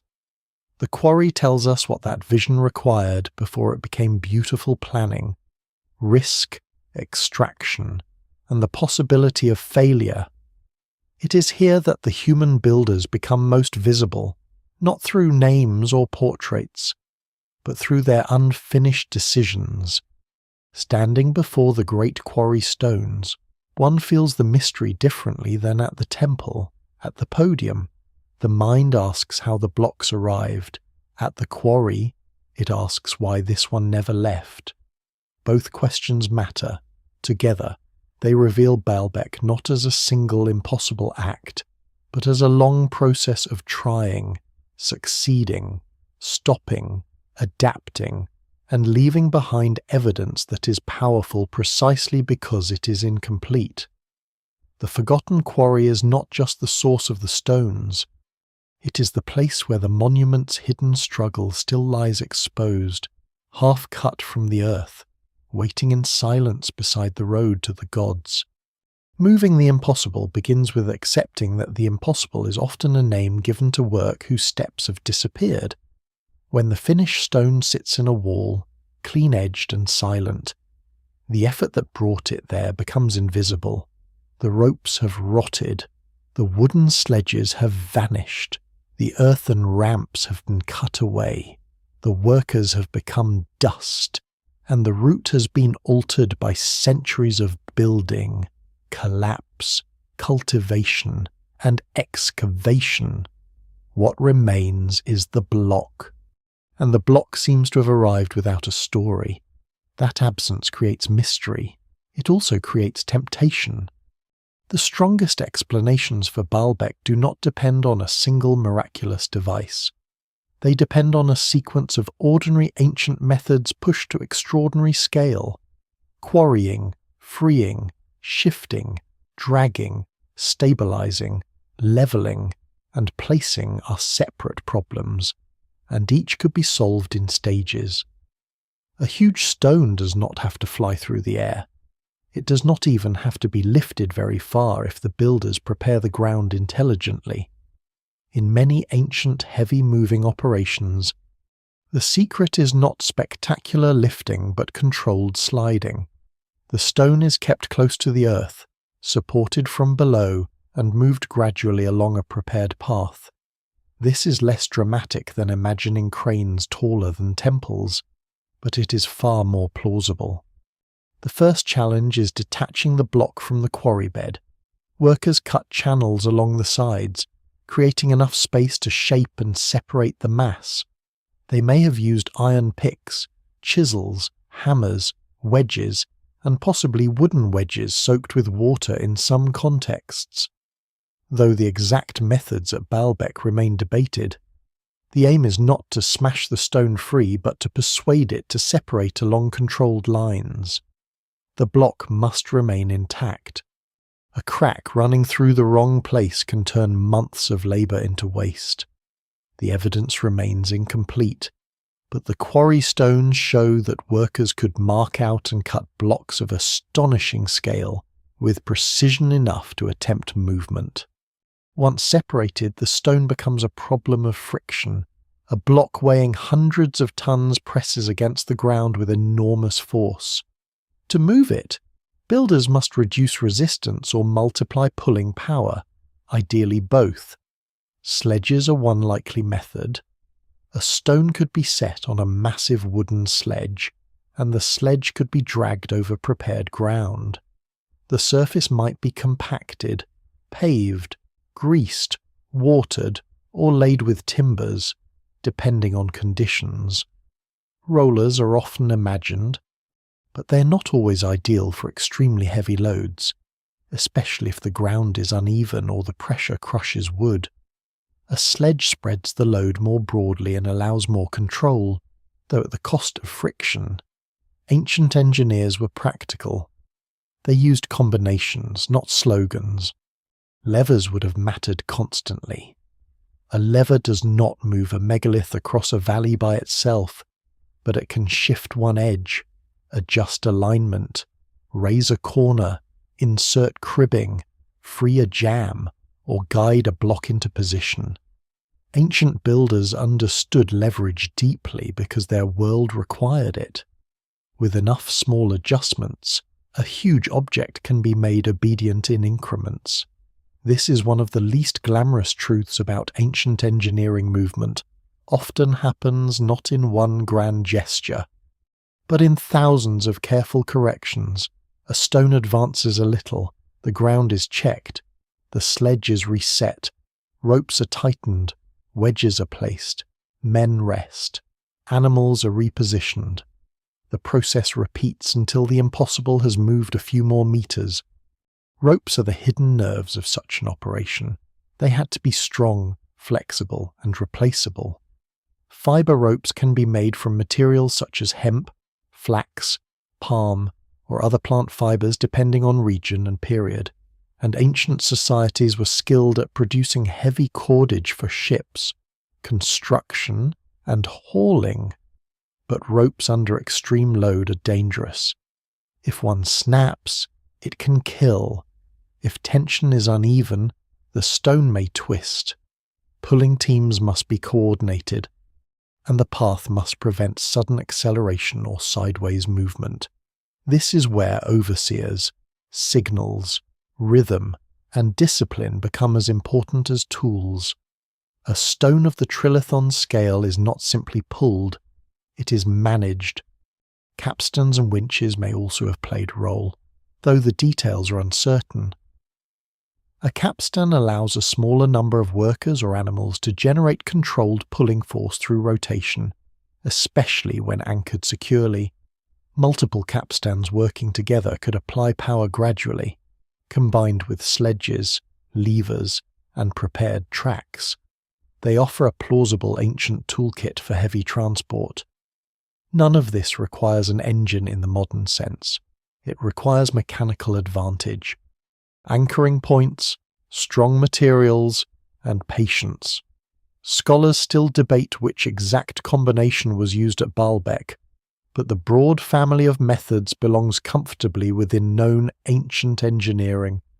The route from quarry to sanctuary is crucial, because the quarry is nearby. The builders could afford to prepare the path carefully. They may have levelled ground, filled depressions, built temporary roads, and used ramps to manage height differences. A short route does not eliminate risk, but it allows intense concentration of effort. It also allows repeated experimentation. The first successful movement teaches the next.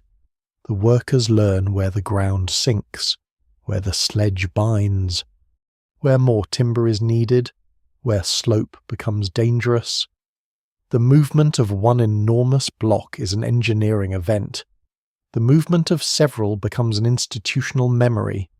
Ramps are perhaps the most important and least visible part of the solution. Modern visitors see the stone high in the wall and imagine it being lifted into place from below. But ancient builders could raise the working ground instead.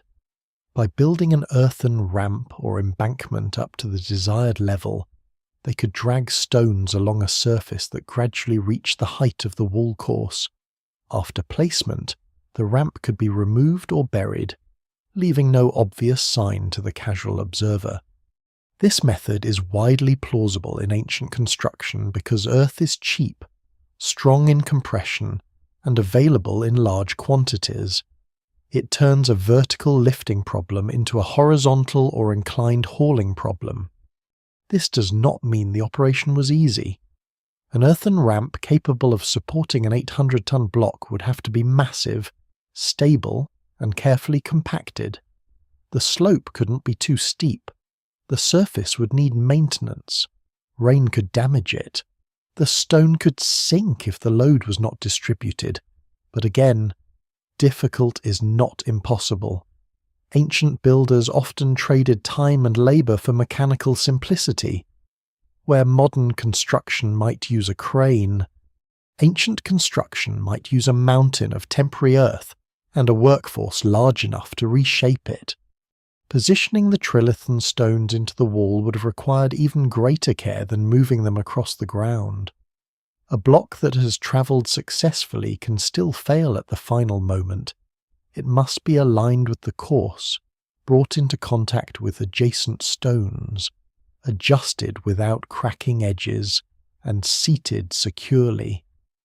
The precision of ancient large block masonry does not always mean the surfaces are perfect in a modern machine-cut sense, but it does mean builders understood contact, weight distribution and stability, small stones, wedges, packing, levers, and gradual lowering could all assist.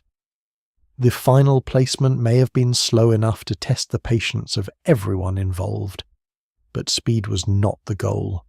Survival of the block was. A lesser-known point is that the largest stones may not have needed to be lifted onto the wall after the wall was fully formed. They could have been placed as part of the wall's rising sequence, with surrounding masonry and fill adjusted around them. Construction sites are temporary landscapes, not finished monuments. What looks high now may have been level with a working platform then. The modern ruin freezes one stage of the final result, but ancient builders worked amid ramps, scaffolds, unfinished courses, debris piles, and temporary supports that disappeared. When these temporary features vanish, the permanent stone seems to float outside process. The question of machinery should be handled carefully. Roman builders had cranes, pulleys, tread wheels, and lifting devices, and they were capable of raising impressive loads. But for blocks of the trilithon's size, direct crane lifting would be extremely challenging and likely not the main method. The better explanation is heavy transport close to ground level, combined with ramps and incremental adjustment. This is less spectacular, but it fits the scale more realistically. It also fits the ancient preference for using available labour and terrain. The builders did not need to lift the stones like modern cargo. They needed to guide them from bedrock to wall. Some modern experiments with heavy stone moving have shown that large masses can be shifted with surprisingly simple tools when enough preparation and coordination are present.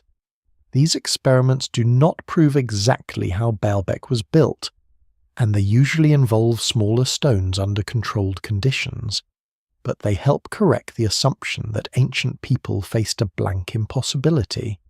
Human beings are very good at moving heavy things when social organization gives them reason to try.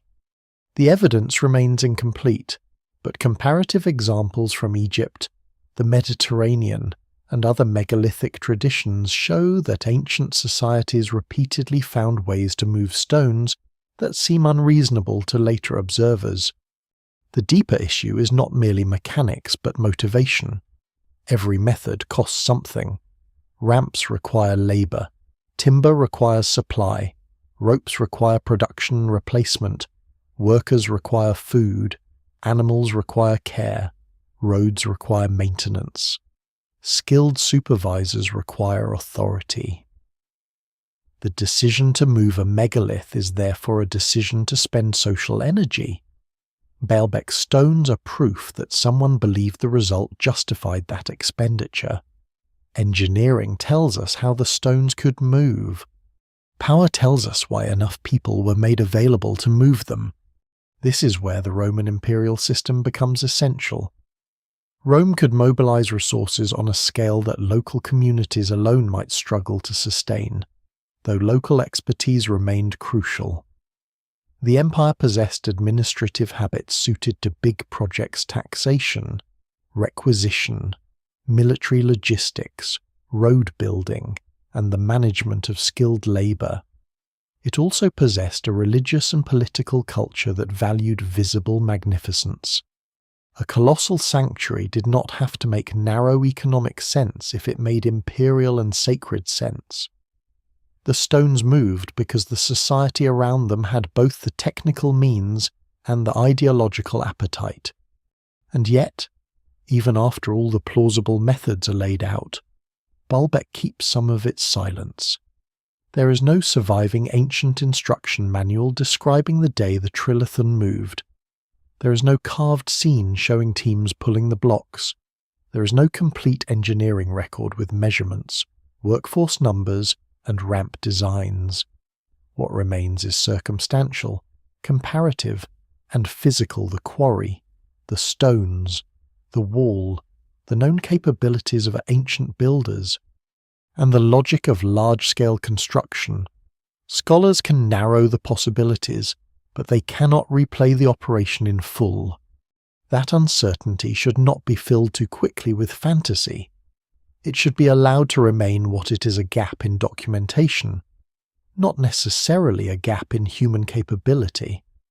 The stones of Baalbek do not require lost anti-gravity devices or vanished super-civilizations. They require an ancient world more capable, more organized, and more ambitious than modern imagination sometimes allows. The real wonder is not that the builders broke the laws of nature. It is that they worked within those laws so relentlessly that later ages mistook the result for impossibility. The impossible, then, may have moved slowly. It may have moved on a sledge over prepared earth, groaning under strain. It may have moved under the pull of hundreds or thousands, with ropes creaking and overseers watching every shift. It may have paused for days while the route was repaired. It may have climbed a ramp so gradually that no single moment felt miraculous. It may have entered the wall not as a flying stone, but as a burden coaxed into place by method, force, fear, and patience. And when the ramp was gone, when the workers were gone, when the temple rose above it, the stone remained, looking as if it had always belonged there. Behind every colossal stone is a world of smaller movements.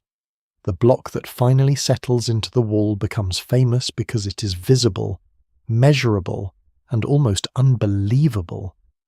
But the system that moves it is mostly invisible.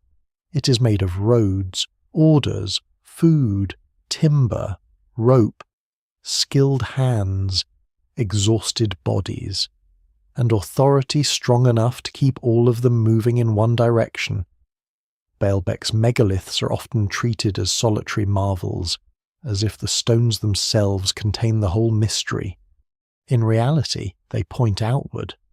They reveal a society capable of concentrating labour at a scale that ordinary life rarely requires, and ordinary memory rarely preserves. A monument like Baalbek does not begin when a stone leaves the quarry. It begins when a decision travels through power. Someone, or more likely a chain of officials, patrons, priests, engineers, and administrators, agrees that the sanctuary must grow.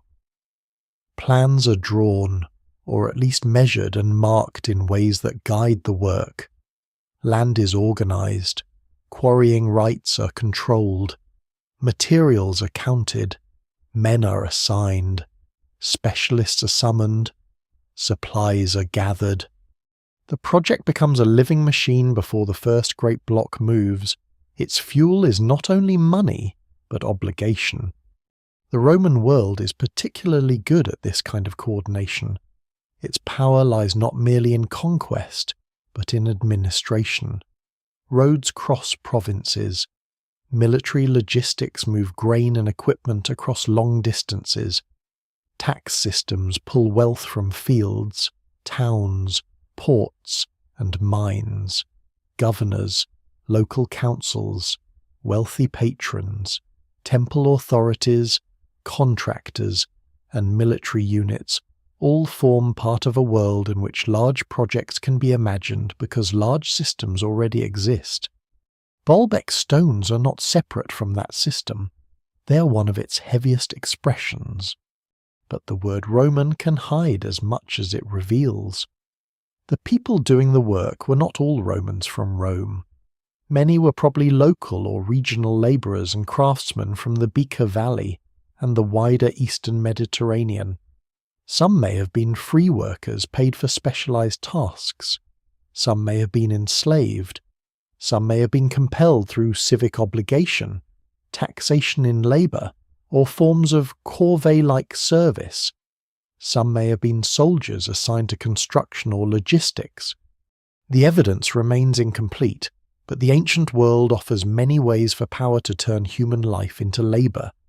The stones moved because people moved first.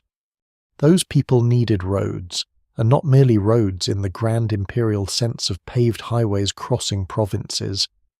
They needed working surfaces designed for unbearable weight, a route that is perfectly adequate for carts, animals, and pedestrians may fail under a megalith. Ground can sink, timber can split, a slight unevenness can twist a load. The path between quarry and podium had to be prepared, reinforced, repaired, and watched. This kind of road may have been temporary, more like a construction causeway than a public highway. It may have vanished after the project ended, leaving only the finished stones to imply the hidden route. The preparation of such a route would itself require large labour crews. Earth had to be moved, stones had to be cleared, soft places had to be filled, slopes had to be reduced, water had to be managed, timber had to be laid, replaced, or used in sledges and supports. If ramps were built, they may have required enormous quantities of soil and rubble, carefully compacted so they would not collapse under the load. The irony is that the temporary works needed to build a monument could themselves be monumental, but because they were meant to disappear, they rarely receive the awe given to the surviving temple. Food is another hidden foundation. Workers cannot move stone on inspiration alone. A large construction site needs grain, water, oil, wine, animals, tools, shelter, and medical attention. However rough that attention may have been, it needs systems for distributing rations and maintaining discipline. Every man pulling a rope depends on someone grinding grain, baking bread, carrying water, tending animals, repairing leather, cutting wood, and sharpening tools. The great stone in the wall is therefore not only a feat of engineering, it is the visible tip of a supply network. Timber must have been especially important and especially costly. The region's famous cedars and other woods were valued in antiquity, and large construction projects consumed timber rapidly for scaffolding, rollers, sledges, wedges, frames, levers, roofs, and temporary supports. A stone monument can give the illusion that ancient builders worked only in stone, but stone construction depends heavily on wood. Wood is the material that touches, cushions, pulls, props, and guides the heavier material. Most of it disappears. It burns, rots, or is reused. Its absence makes the remaining stone seem more mysterious than it was. The labour behind Baalbek was not only brute force. Skilled workers mattered at every stage. Quarrymen had to read the limestone. Masons had to shape contact surfaces. Surveyors had to maintain alignments over long distances and large elevations. Carpenters had to build sledges and scaffolds strong enough not to fail at the worst moment. Rope makers had to produce heavy cordage.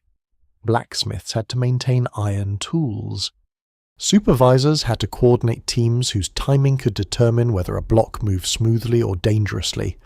A single weak point could waste immense effort. The success of the project implies a hierarchy of knowledge.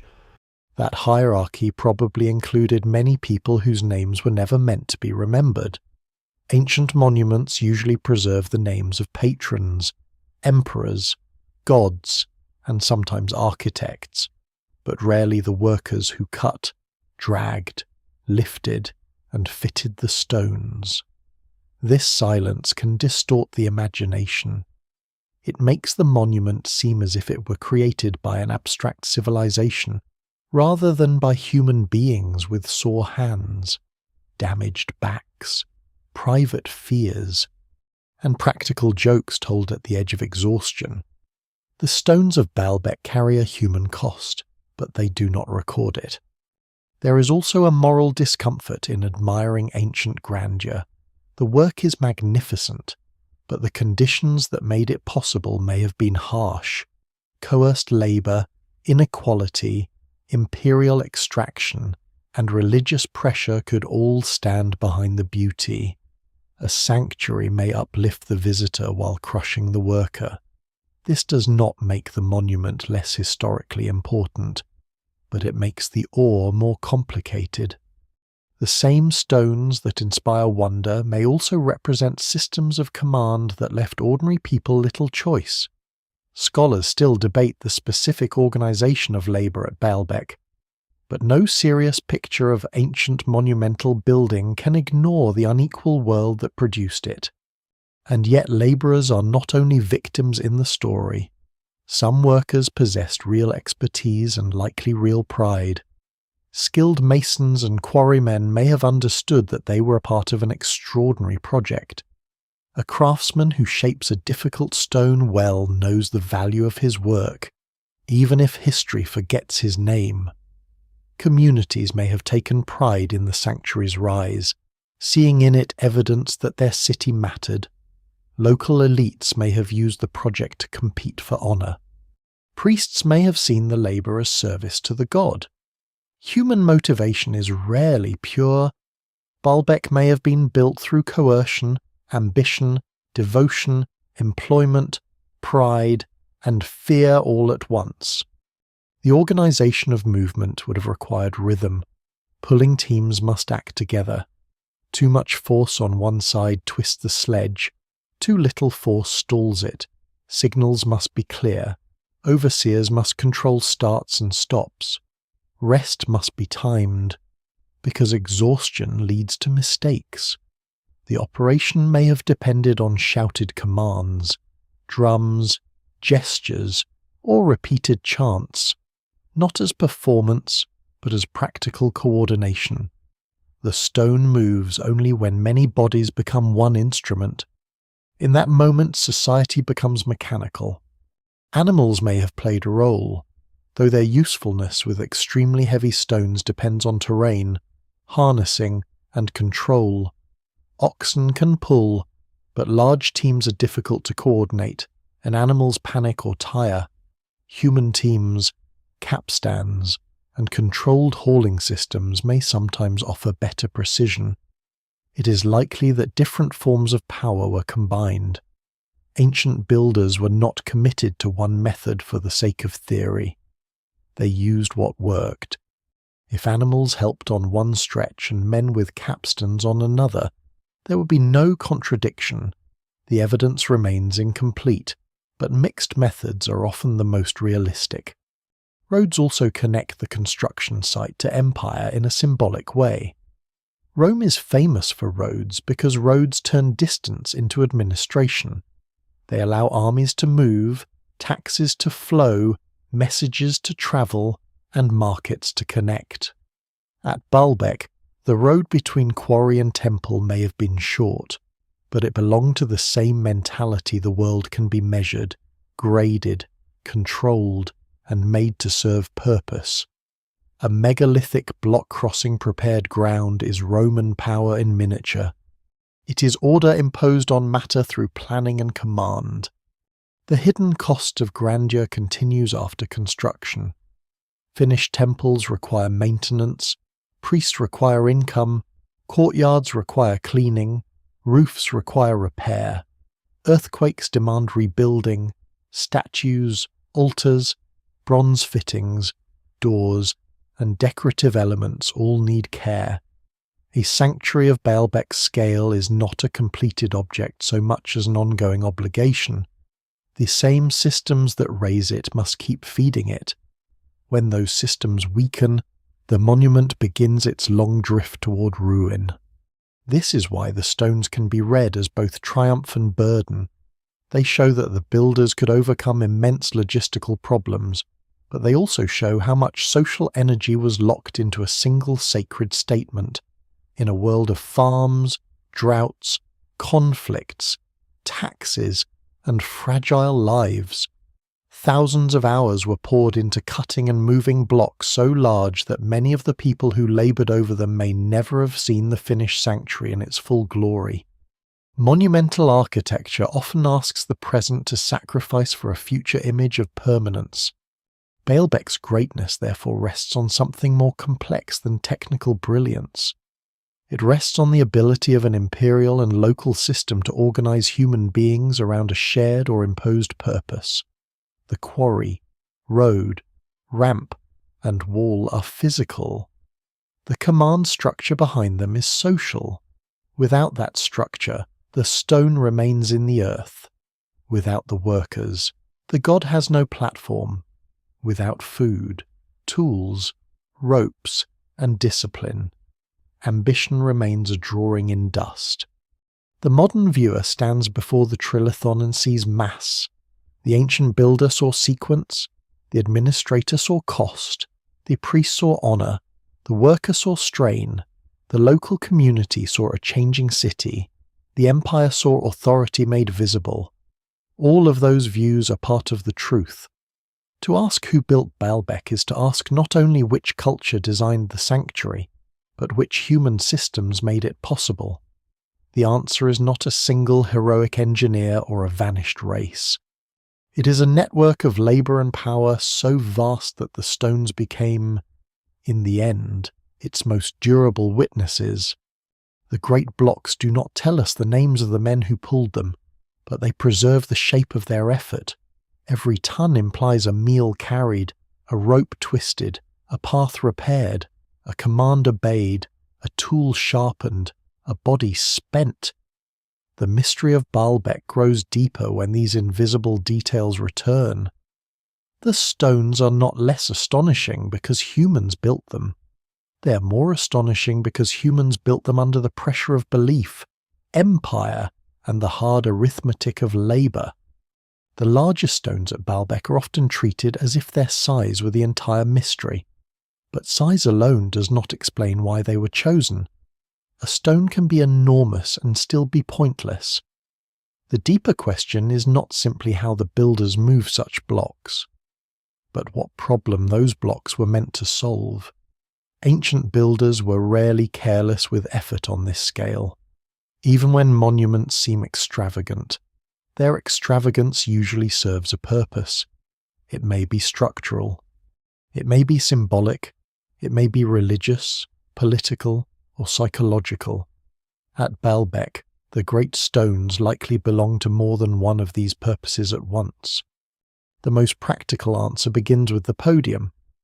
The Temple of Jupiter and its surrounding sanctuary needed a platform capable of reshaping the ground into a sacred stage.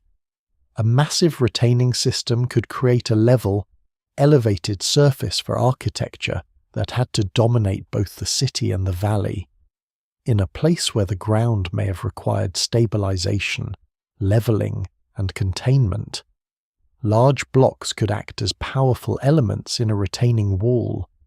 Their sheer weight helped resist pressure, their length reduced the number of vertical joints, their mass created a visual and physical sense of permanence. From this angle, the trilithon is not a decorative mystery, but a structural decision taken to an extreme. Yet the practical explanation cannot fully exhaust the choice. Builders had other ways to create strong walls, smaller stones, concrete fill, stepped masonry, and different retaining systems were available in the Roman world. The Romans were not ignorant of efficient construction.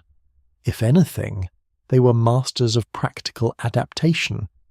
So when a project uses blocks of such unusual size, something beyond ordinary necessity may be present.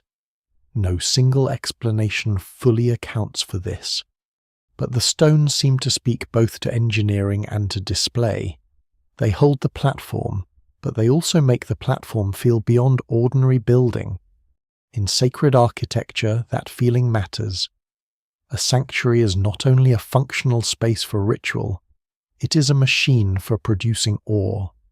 Every part of it can be made to teach the body a lesson. The stairs slow the approach. The courts stretch distance. The columns lift the gaze. The walls separate the holy from the ordinary. The foundation stones, though less visible than the columns, contribute to the same message. They imply that the god's house rests on something deeper and heavier than common earth. They make the sacred platform feel as if it has been fused with the mountain itself. This is where Baalbek stones become symbolic without ceasing to be practical. Their mass says that the sanctuary is not temporary. It is not a shrine of wood and mud, vulnerable to season and neglect. It is a claim of permanence. The builders know, of course, that all buildings require repair, but monumental stone speaks in the language of eternity. It tells worshippers that the god endures, the city endures, and the authority behind the project endures. That message is especially powerful in an imperial context. Rome wants its order to appear natural, immovable, and sanctioned by the divine. A platform made of stones too large to imagine moving is perfect propaganda in limestone. The stones may also have amplified the reputation of the sanctuary while it was still functioning. Ancient people were no less impressed by scale than modern people.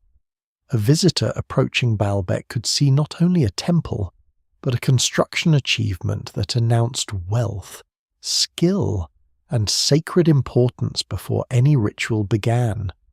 Cities competed in grandeur. Sanctuaries competed for pilgrims, patronage, and prestige. Local elites gained honor by associating themselves with impressive building. A temple complex that seemed larger, richer, and more difficult than others could elevate the city's status across the region. The stones were part of that competition. They made Baalbek unforgettable. There is a lesser-known psychological effect of megalithic architecture. Large stones collapse time. They make a building seem older than it is, stronger than it is, and closer to the earth's own deep age. Even when the Roman sanctuary was new, its massive foundation may have felt ancient, as though the temple had not been built so much as revealed. This may be one reason huge stones appear again and again in sacred and royal architecture across cultures. They borrow authority from geology. A carved inscription can be argued with. A giant block simply exists. It persuades through presence. At Baalbek, that presence would have been intensified by the older sacred identity of the site. If the valley already held a revered sanctuary, then the Roman builders were not merely making something impressive, they were giving monumental form to inherited holiness. The huge foundation stones may have helped connect the new imperial architecture to the old power of the land. They made the Roman temple appear rooted, not merely imposed. The god of the place, now called Jupiter Heliopolitanus, could seem to rise from a platform that belonged to the earth itself. In that sense, the stones helped solve a cultural problem: how to make a transformed sanctuary feel ancient, legitimate, and inevitable. The stones also served the politics of visibility. The Temple of Jupiter stood in a landscape where mountains and open sky already shaped perception. A small shrine might be swallowed by such surroundings. A vast podium and towering temple could answer the landscape on its own terms. The sanctuary had to compete not only with other buildings but with the valley itself. Its scale allowed human power to enter into conversation with natural scale. The mountains framed it. The platform lifted it. The columns carried it upward. The result was not modest devotion but monumental dialogue between architecture and terrain. The builders may not have separated these motives the way modern analysis does. To them, strength, beauty, sacredness, and authority could belong to the same act. A massive stone could be structurally useful because it held the wall, religiously appropriate because it honored the god, politically useful because it displayed power, and socially valuable because it brought prestige to the city. Ancient monuments often work through such overlapping meanings. Their logic is not either practical or symbolic, it is both. This overlap helps explain why purely mechanical explanations can feel unsatisfying. To say the stones were used because they could be moved is not enough. Many things can be done that are not worth doing. The real question is what made the enormous cost meaningful. The answer lies in Baalbek's role as a sacred centre transformed by empire. The sanctuary required more than adequacy. It required excess. Its builders were not trying to meet a minimum standard. They were trying to create astonishment that would outlive ordinary speech.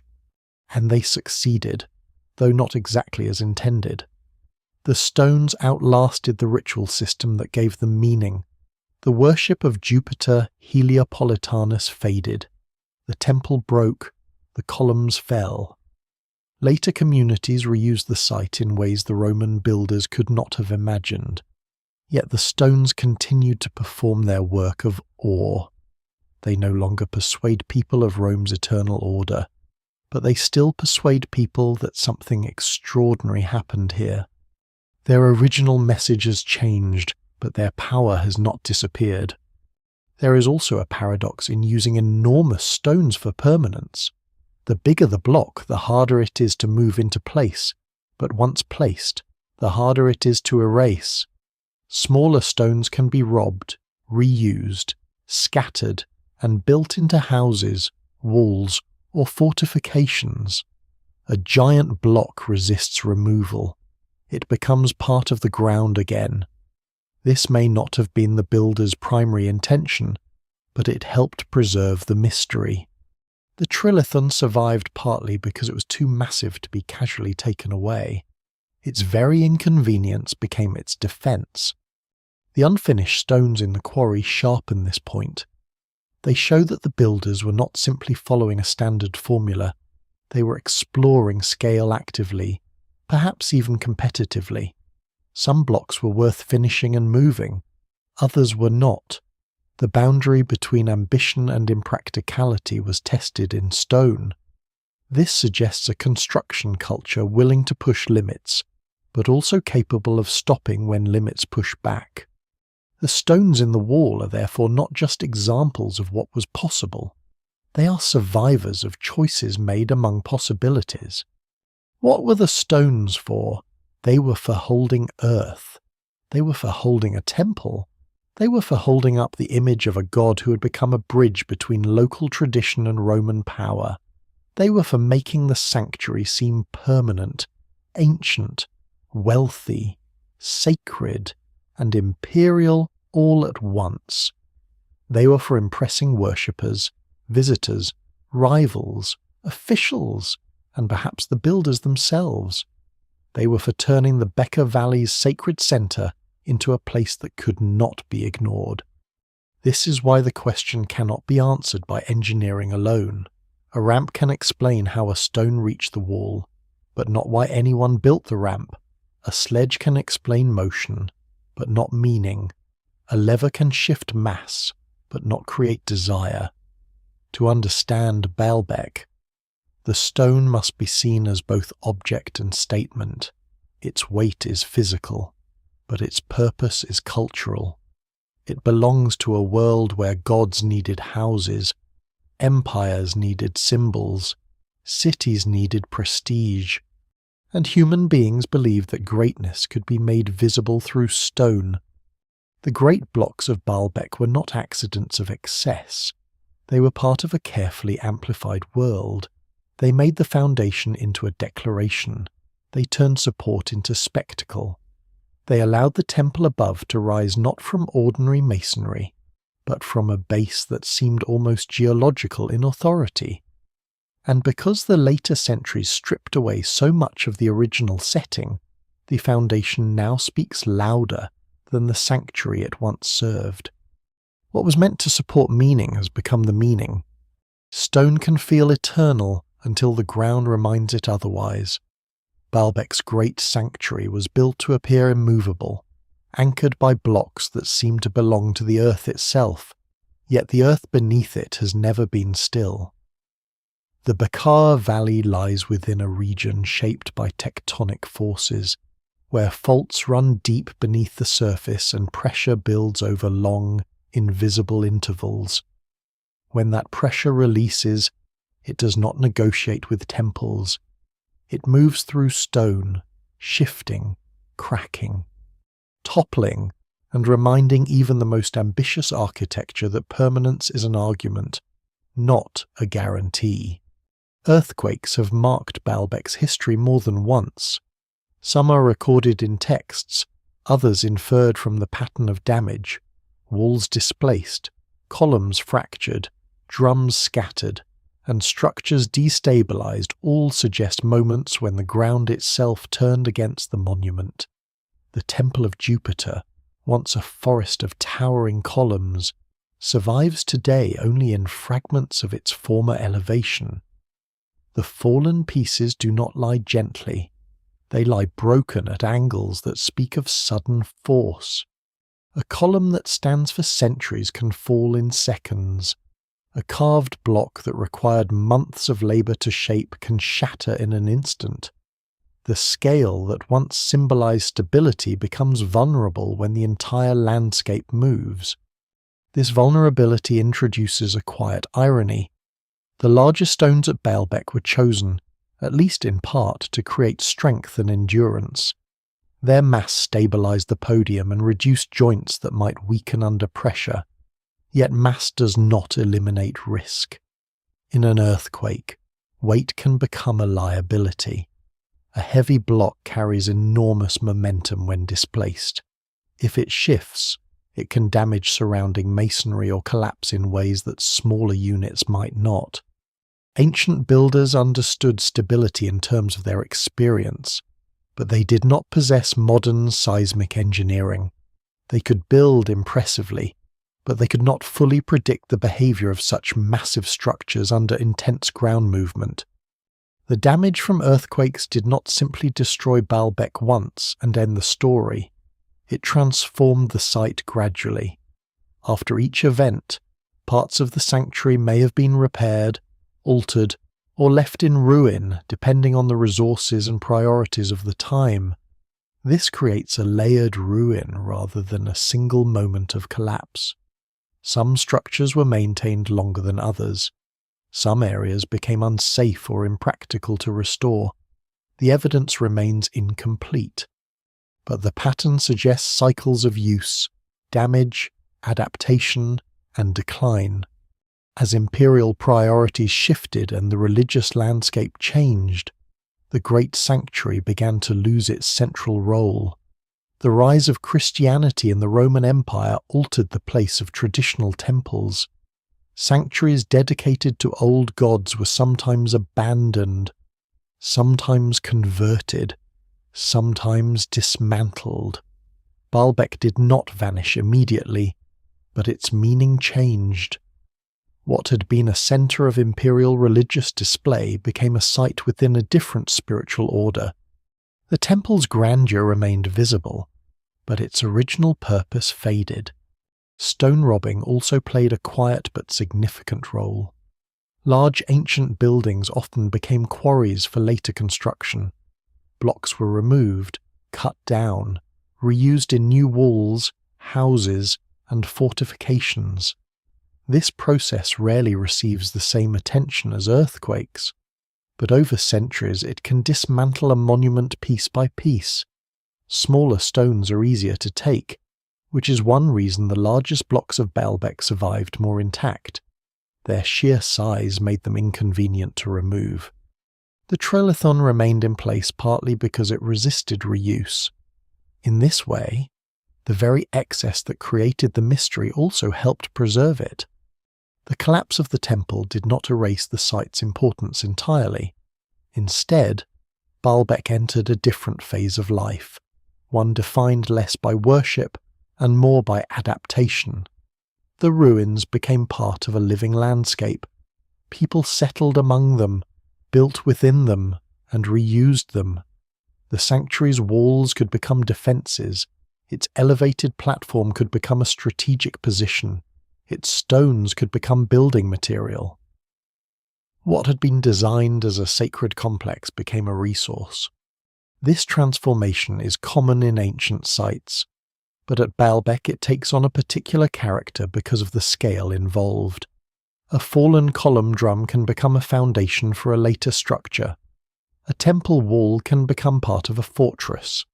The distinction between sacred and practical begins to blur. The god's house becomes a human shelter.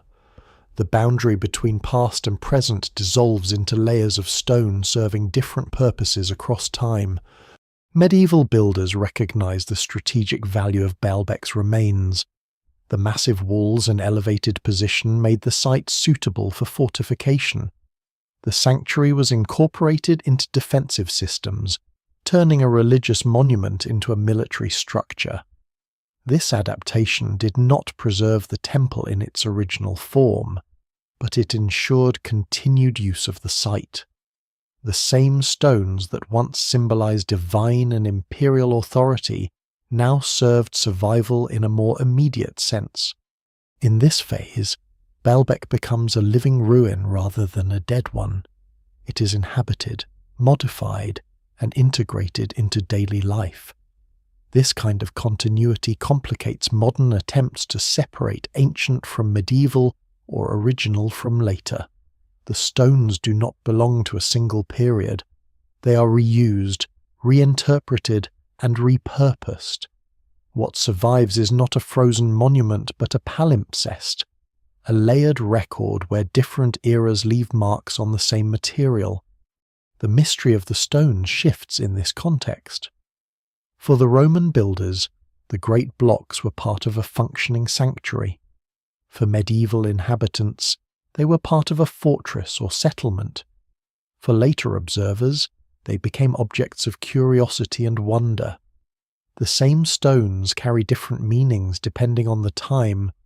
This change in meaning is part of why Baalbek feels so complex. It is not only a question of how the stones were moved, but how they were understood. As centuries pass, the original knowledge of construction fades. The people who knew the details of quarrying, transport, and placement are long gone. Their techniques are not recorded in a way that later generations can easily recover. The monument becomes detached from its method. When observers encounter the ruins without access to the process behind them, the stones begin to look inexplicable. This is the birth of legend. Travelers, chroniclers, and local traditions begin to fill the gap with stories. Giants, ancient kings, and supernatural builders enter the narrative. The scale of the stones invites such explanations because it exceeds everyday experience. When knowledge disappears, imagination expands. Baalbek becomes not only a ruin, but a story about a lost ability, a lost world, or a lost people. This shift from knowledge to legend is not unique to Baalbek. It happens wherever monuments outlast the societies that built them. But the effect is particularly strong here because the stones are so large and the original context is so distant. The temple's fall turns engineering into mystery. The collapse of ritual turns sacred purpose into speculation. The survival of the blocks turns ordinary human labor into something that feels almost mythic. And yet, even as legend grows, the physical evidence remains. The quarry is still there. The blocks are still in the wall. The surrounding masonry still shows patterns of construction. The site continues to offer clues, even if they are incomplete. Archaeology can return some of the lost knowledge, not by restoring every detail, but by narrowing possibilities and grounding explanation in what survives. The story of Baalbek after its peak is therefore not only one of decline, it is one of transformation. The sanctuary becomes a ruin, the ruin becomes a fortress, the fortress becomes a historical site, and the site becomes a subject of study and fascination. Each phase adds a layer, Each layer changes how the stones are seen. The great blocks, once part of a living religious system, now stand as silent witnesses to that system's rise and fall.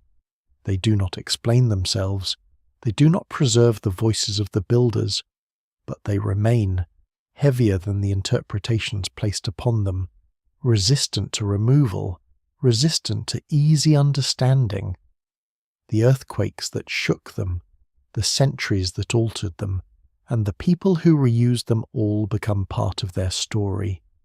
In the end, the broken grandeur of Baalbek is not a failure of the original builders. It is a reminder of the scale at which they worked.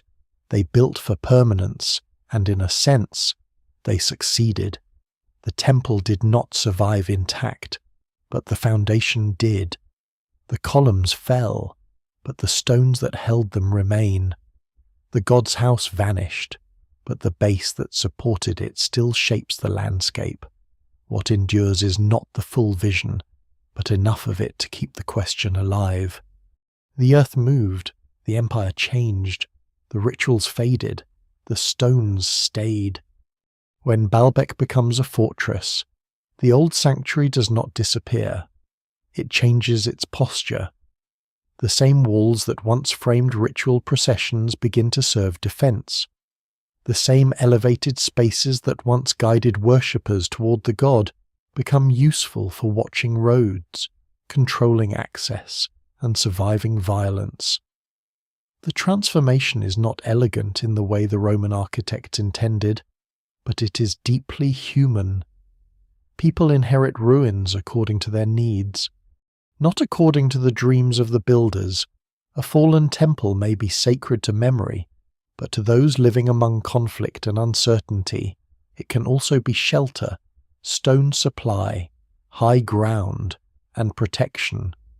This is one of the most important truths about Baalbek's later life. It was never only an abandoned wonder sitting untouched under the sky. It continued to be used, adapted, damaged, repaired, and reimagined. Medieval builders did not approach the Roman sanctuary as modern tourists do, with a desire to preserve its ancient atmosphere. They saw massive walls, defensible enclosures, strong foundations, and ready-made stone. They saw opportunity, the great complex, already altered by earthquakes and religious change, became a structure that could be folded into a new world of military and urban life. The conversion of sacred space into defensive space changes the meaning of almost every architectural feature. A gateway once meant to impress pilgrims could become a controlled entrance. A courtyard once used for ceremony could become an enclosed area for troops, animals, storage, or settlement. Temple walls could support towers or later masonry. Broken columns and carved blocks could be reused without concern for their original symbolic order. In this process, the ruin remains alive. But not as the Romans intended. It survives by being misunderstood, or more precisely by being understood in a new practical language. This kind of reuse can feel destructive from a modern preservationist viewpoint, and in many ways it was. Stones were moved, carvings damaged, spaces blocked, and original layouts obscured. But reuse also protected parts of the site from total abandonment. A ruin that remains useful is less likely to vanish completely. The medieval fortress phase may have damaged the Roman sanctuary, but it also kept Baalbek inside history. People continued to live with the stones, fear behind them, build onto them, and remember them in changing ways. The monument did not become irrelevant. It became available. The evidence remains incomplete for many details of daily life inside the medieval and later site, but the broad pattern is clear. Baalbek's enormous ancient fabric became a scaffold for new construction. Its scale made it hard to ignore and difficult to erase. The ruins offered defensive advantages precisely because the Roman builders had raised such a powerful platform. What had once been symbolic elevation became military elevation. What had once been sacred enclosure became fortified enclosure. The same mass served different forms of authority. There is a quiet irony in this. Rome built Baalbek to show order, divine favour, and imperial permanence. Later powers used that order for more immediate struggles. The stones no longer announced Jupiter's sovereignty. They helped protect people from siege, attack, and instability.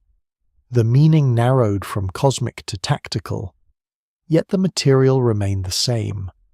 Limestone does not care which god is worshipped or which ruler commands the gate.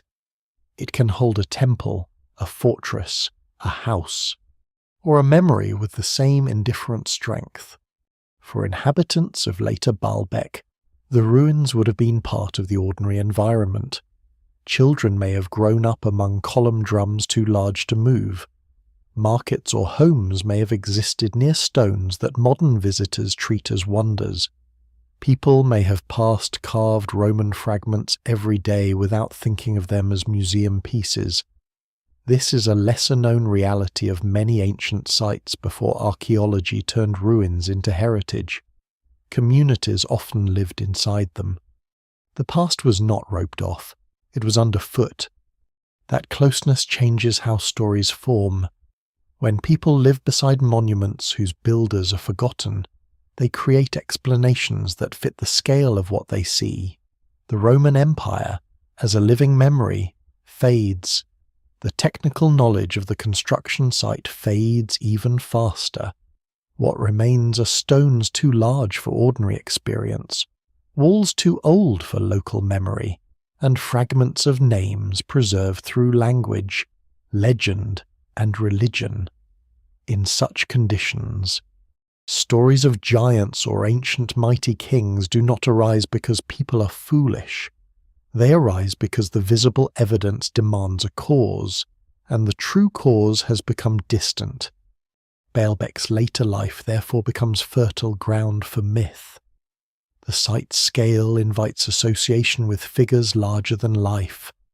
Some traditions connect great ancient ruins with legendary builders, biblical kings, or supernatural beings. These stories are historically unreliable as accounts of construction, but they are valuable as evidence of awe. They show how later communities experienced the monument. They looked at the stones and understood correctly that ordinary village life could not explain them. What they lacked was not intelligence, but access to the vanished administrative and engineering world that had made the stones possible.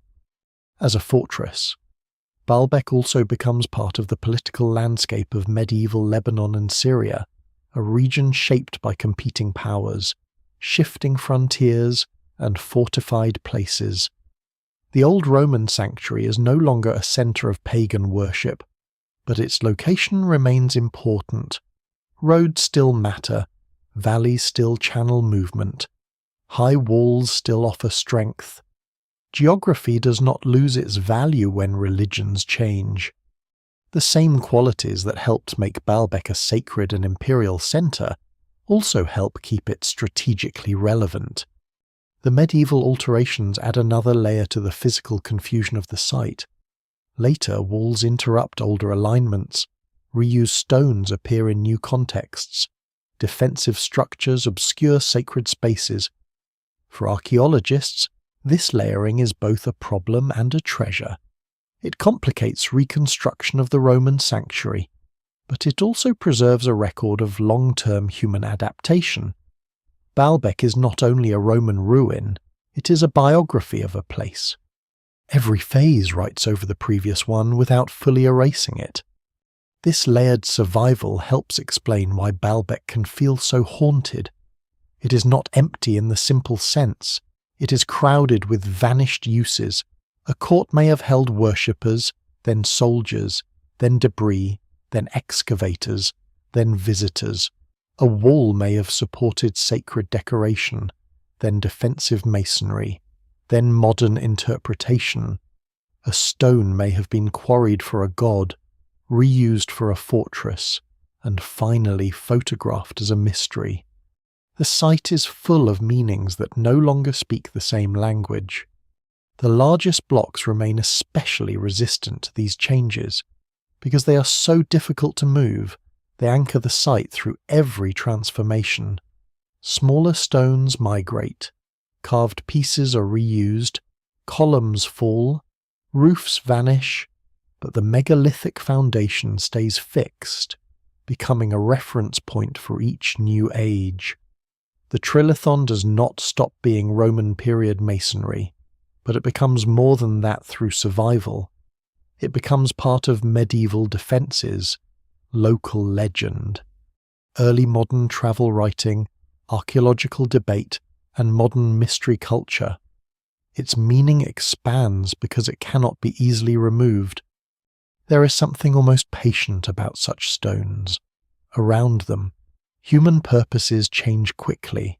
A sanctuary becomes a fortress becomes a ruin becomes an archaeological site, a mystery becomes a video title, a photograph, a debate, a rumour. But the stone remains in the wall, carrying none of those labels by itself. It simply endures while each generation decides what it needs Baalbek to mean.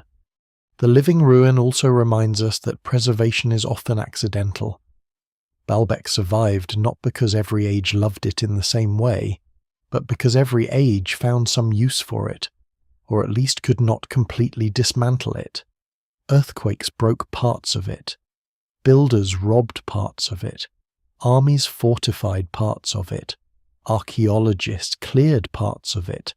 Tourism reframed parts of it. The monument we see today is the result of survival through disturbance, not survival through untouched purity. That makes the question of who built Baalbek even more layered. The Romans built the great temple complex in its monumental form. Earlier communities gave the place sacred depth. Quarry workers and local specialists gave the stones shape. Medieval builders gave the ruins a second life as defense. Later inhabitants gave them stories. Modern archaeologists gave them classification and debate. No single age owns the site completely. Each one builds Baalbek again in meaning, even when it does not move a single block. By the time the fortress phase fades into later ruin and study, the original sanctuary has become almost unrecognizable in purpose, though not in power.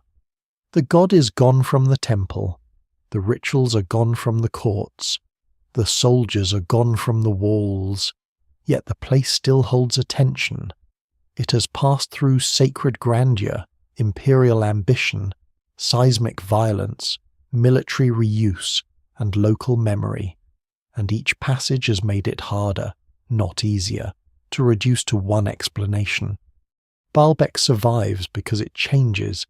It remains itself by becoming many things. The stones that once lifted Jupiter above the valley later helped defend human beings in a more dangerous world, then stood as witnesses when even that world moved on. Their mystery is not only that they were built, it is that they kept accepting new lives after the first one ended. In the long biography of the site, the fortress is not an interruption. It is one more proof that monumental stone does not die when its original meaning disappears. It waits for the next age to arrive and ask what it can still become. Legends grow most easily where explanation has been broken away from evidence. Baalbek is almost perfectly made for legend because its visible stones survived, while the world that produced them did not. The workers vanished. The construction records vanished, if they ever existed in a form meant to last. The rituals changed, the temple fell, the fortress aged, and the ancient engineering site became a landscape of fragments. Later people inherited the result without the process. They saw blocks too large for ordinary building, walls too massive for familiar tools, and ruins whose original meaning had become distant. In that gap, giants entered. Stories of giants are not random. They are one of humanity's oldest ways of explaining architecture that seems to exceed normal strength. When people encounter walls, tombs, towers, or stones larger than anything built in their own time, they often imagine builders larger than themselves. The explanation is wrong as engineering, but emotionally it makes sense. A giant stone asks for a giant hand.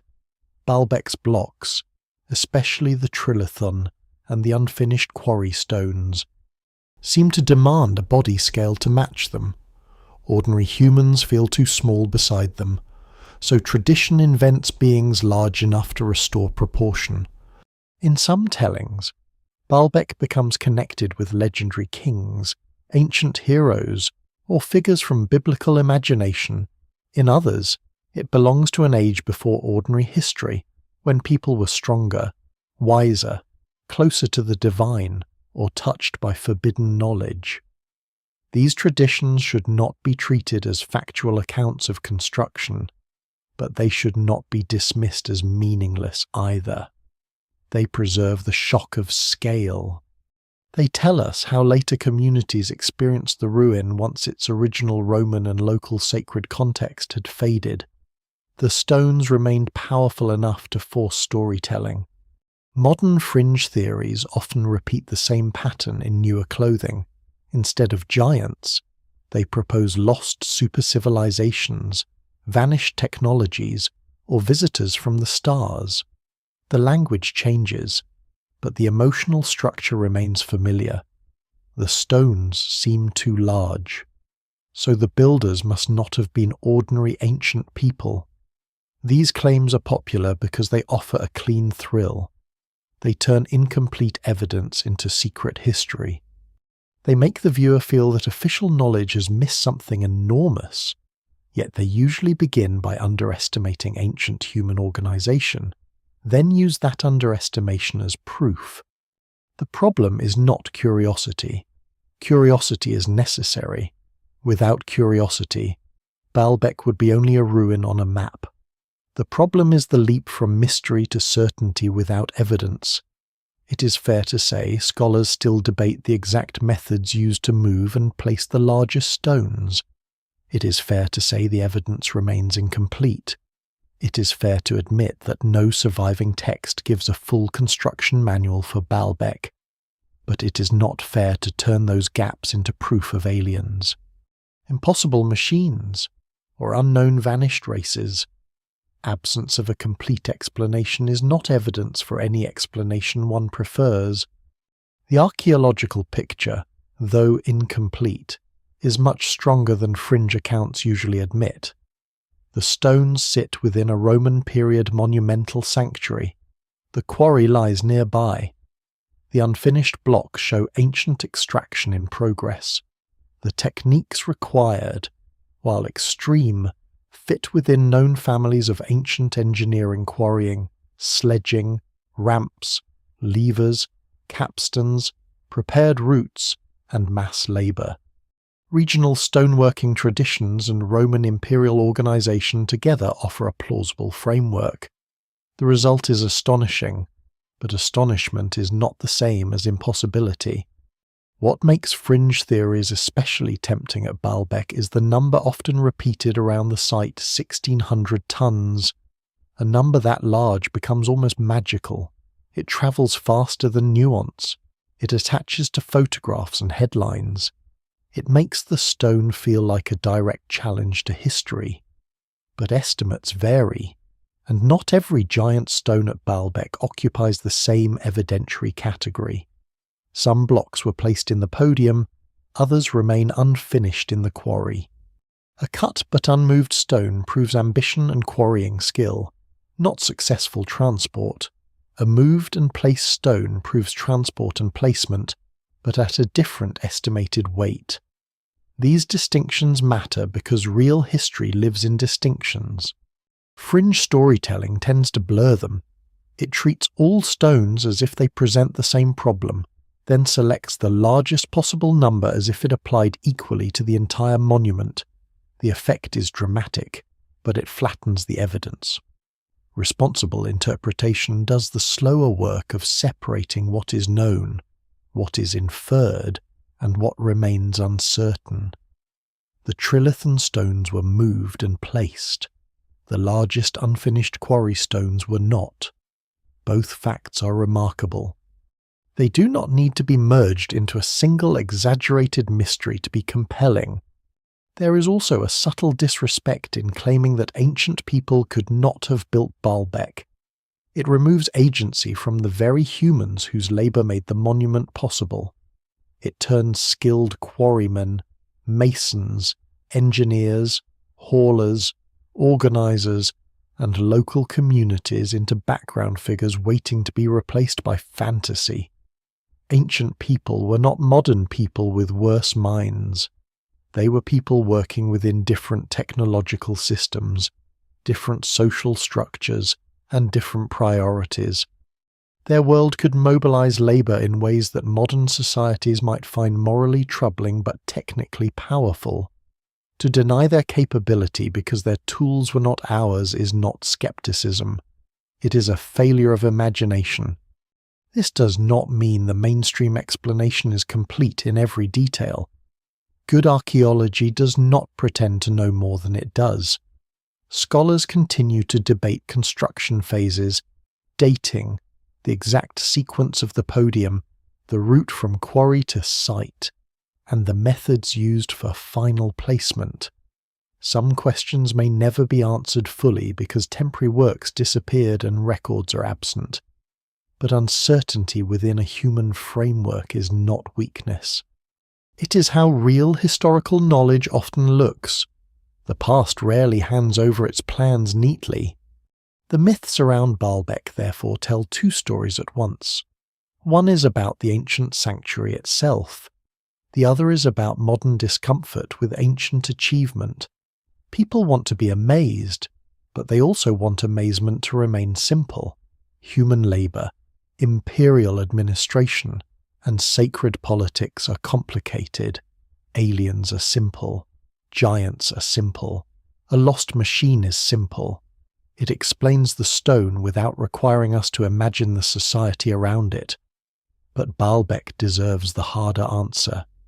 It deserves a world large enough to include quarry dust, forced labour, priestly ambition, Roman administration, local belief, engineering risk, and failed stones left in the earth. There is still room for wonder after the myths are set aside. In fact, the wonder becomes deeper. A fantasy explanation makes the stones weightless. They move because the story says they move. A human explanation makes them heavier. It asks us to feel every ton, every rope, every cut line, every temporary ramp, every body pulling under the valley sun. It asks us to understand that the ancient world was capable not because it escaped limits, but because it organized itself around them with terrifying seriousness. The legends will probably never disappear. Baalbek is too large, too atmospheric, too incomplete. It will always attract stories that outrun evidence.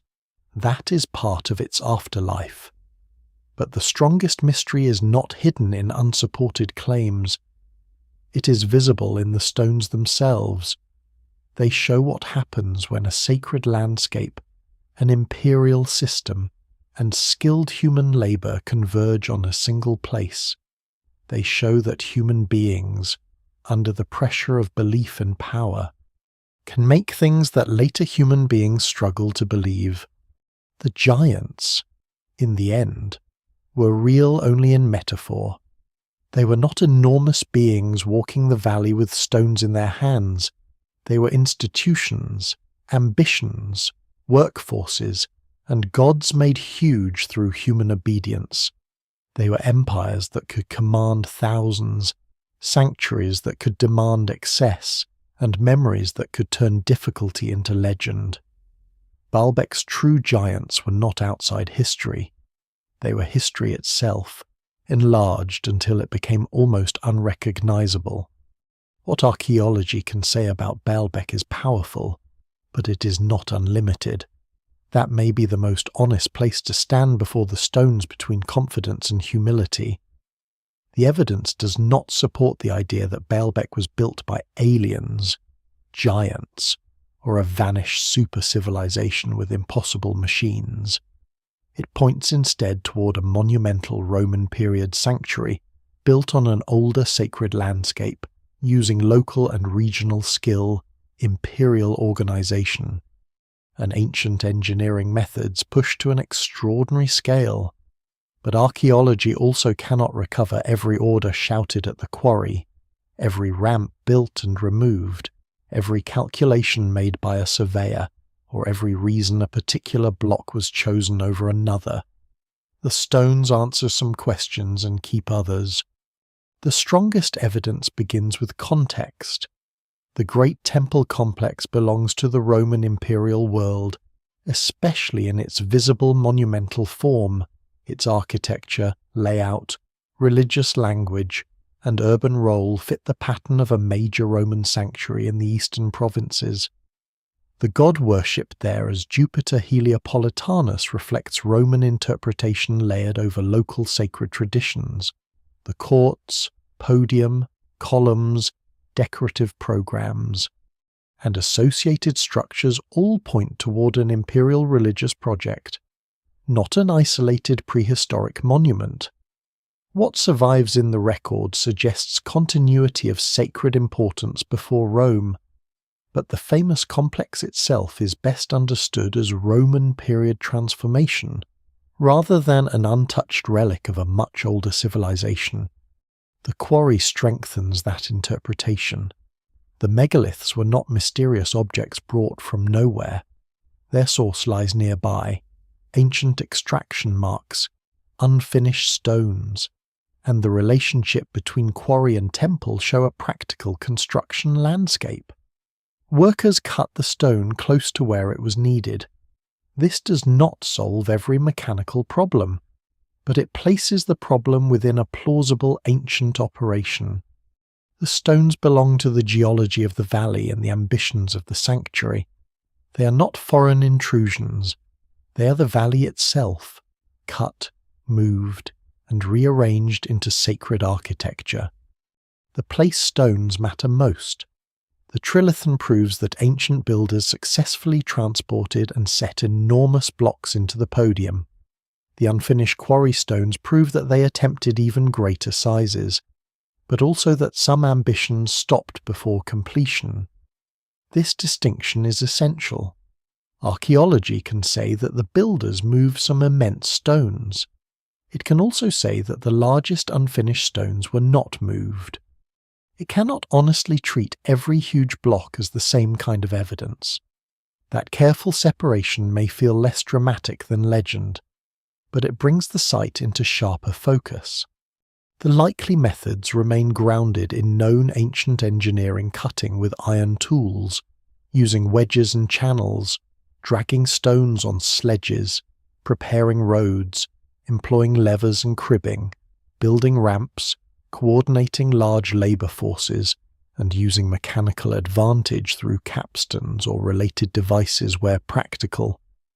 None of these methods is individually magical. Together, under the control of a wealthy and organised society, they become formidable.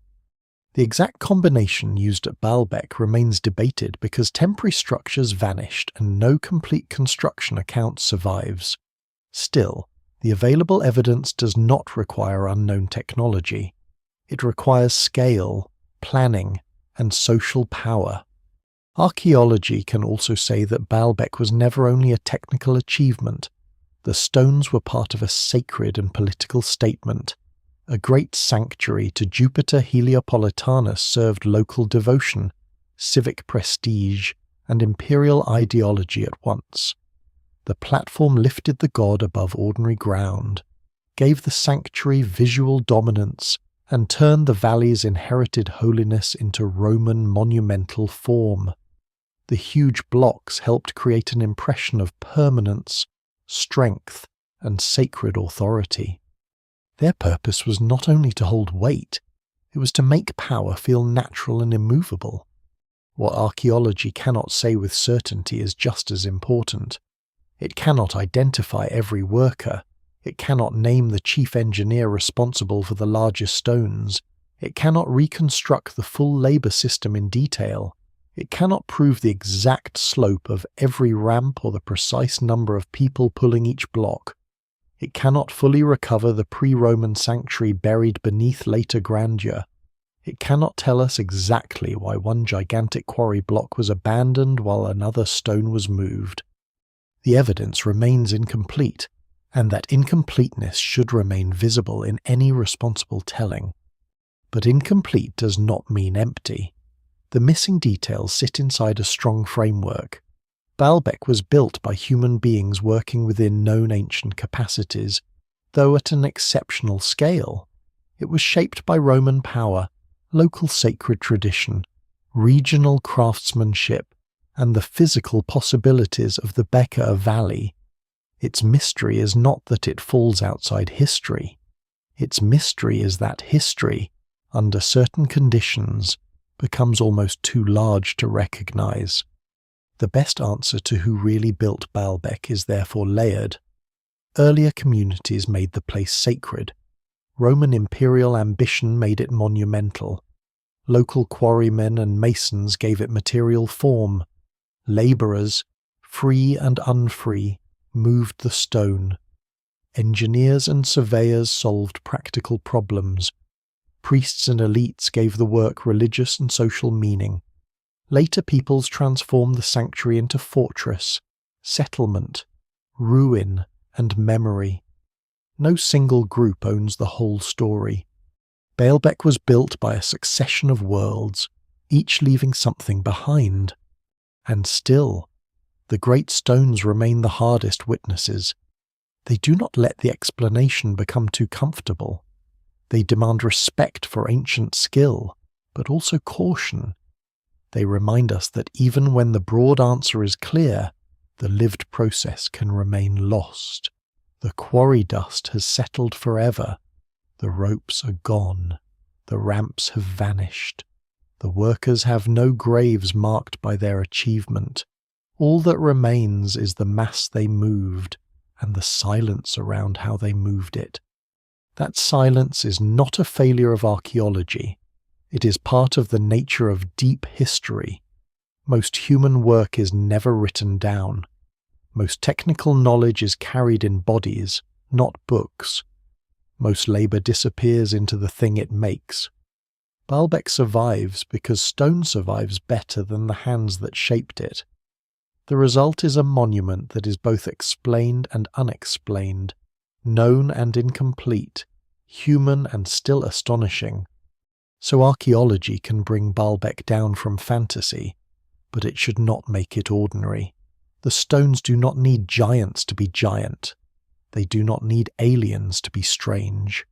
They need only the ancient world as it actually was ambitious, unequal, skilled, devout, violent, patient, and capable of concentrating human effort until limestone itself seemed to obey.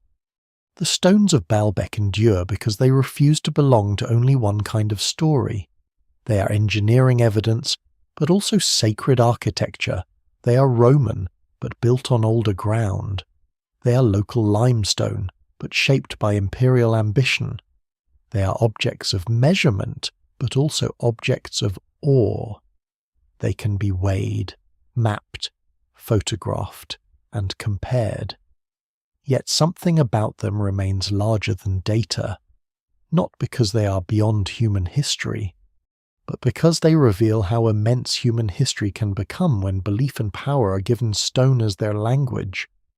By the time the great sanctuary has passed through worship, ruin, fortification, legend, and archaeology, the original builders are long gone. The god no longer receives offerings. The priests no longer move through the courts. The empire that gave Baalbek its monumental form survives only as fragments of lore, language, roads, and ruins. But the platform remains. The trilithon remains. The quarry remains, with its unfinished giants still locked in the earth, together. They preserve a strange double message. They say that ancient people were capable of more than later generations often imagine, and they also say that even great capability does not preserve every answer. The legacy of Baalbek is therefore not a solved riddle with all mystery removed.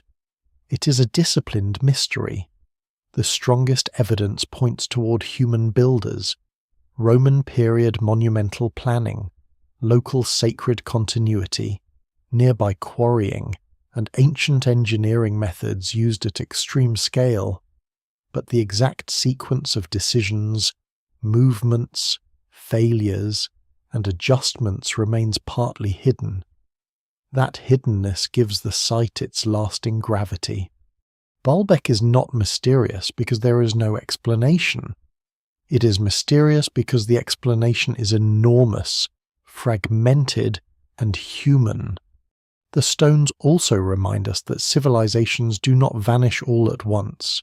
They change meaning first. A sanctuary becomes a monument becomes a ruin becomes a fortress becomes a memory becomes a mystery. Each age thinks it is using the stones for its own purpose, but the stones outlast those purposes with calm indifference. They hold no loyalty to Jupiter, Rome, medieval armies, travellers, archaeologists, or modern cameras. They simply remain where ancient hands placed them, heavy with meanings they never chose.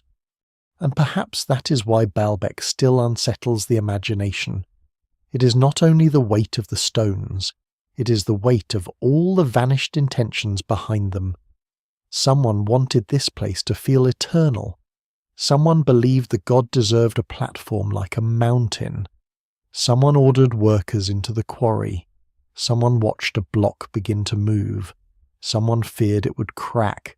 Someone saw it settle into the wall and understood that a human plan had briefly defeated distance, friction, and doubt. Those people are gone, but the result of their effort still changes the way the valley feels. Baalbek's true builders were not giants, unless the word is used carefully. The giants were systems empire, faith, labour, knowledge, ambition, and memory. They were the forces that can make ordinary human beings do extraordinary things, sometimes willingly, sometimes under pressure, often at great cost. The stones preserve that uncomfortable truth. They are beautiful, but they are not innocent. They are magnificent, but they are not weightless. They are evidence of skill and also of command. So the question who really built Baalbek leads back to a wider answer. It was built by the ancient communities that made the place sacred before Rome. It was built by Roman power that turned sacredness into spectacle. It was built by local quarrymen who knew the valley's limestone, by engineers who planned routes and ramps, by labourers whose names disappeared, by priests and patrons who needed grandeur, and by later peoples who kept rebuilding the ruins' meaning. Baalbek was not built once. It was built, inherited, broken, reused, imagined, studied, and questioned across centuries. The stones still wait in the valley, neither confirming every theory nor surrendering every secret. They ask for evidence, but they also ask for humility. They show that the ancient world was not small. It was vast in its ambitions, brutal in its demands, patient in its techniques, and capable of leaving behind works that make modern certainty feel fragile. Baalbek is not proof that history is false. It is proof that history is deeper, stranger, and heavier than simple answers allow. And so the old platform remains beneath the open sky, holding up not just a ruined temple, but a memory of what human beings once dared to make permanent. The wind moves softly across the stones now. It passes over the fallen blocks, the surviving columns, the worn steps, and the quarry scars where unfinished giants still lie half-born from the earth. Nothing hurries there. The valley keeps its broad silence. The mountains keep their distance. The ruins no longer command crowds in the way they once did, yet they still gather attention from anyone willing to stand beside them long enough to feel small. That may be the final gift of Baalbek. It makes scale emotional again. It reminds us that time is not an empty background behind human life, but a force that changes everything people build. Gods fade, empires fracture, names are mistranslated, forgotten, recovered, and argued over. A place made for certainty becomes a place of questions. A foundation built to support a temple becomes, centuries later, the temple's most powerful surviving voice. The stones do not tell us everything. They never will. But they tell us enough to resist both arrogance and fantasy. They tell us that ancient people were capable, organized, skilled, and driven by meaning strong enough to move mountains in pieces. They tell us that labor can disappear while its result endures. They tell us that a civilization's greatest statements may outlive the civilization itself, but not in the way its builders hoped. At Baalbek, the past does not feel distant because it is gone. It feels distant because it is still there, but changed beyond recovery. The stones remain close enough to touch, yet the world that made them is unreachable. That distance is the mystery, not aliens, not giants, not a secret machine, just human time, deep enough to turn work into legend and stone into memory. And as evening settles over the Bekaa Valley, the last light catches the old walls with a quiet gold, then slips away. The ruins darken. The great blocks lose their edges. For a moment, they look less like things built by hands and more like pieces of the earth remembering a vanished dream.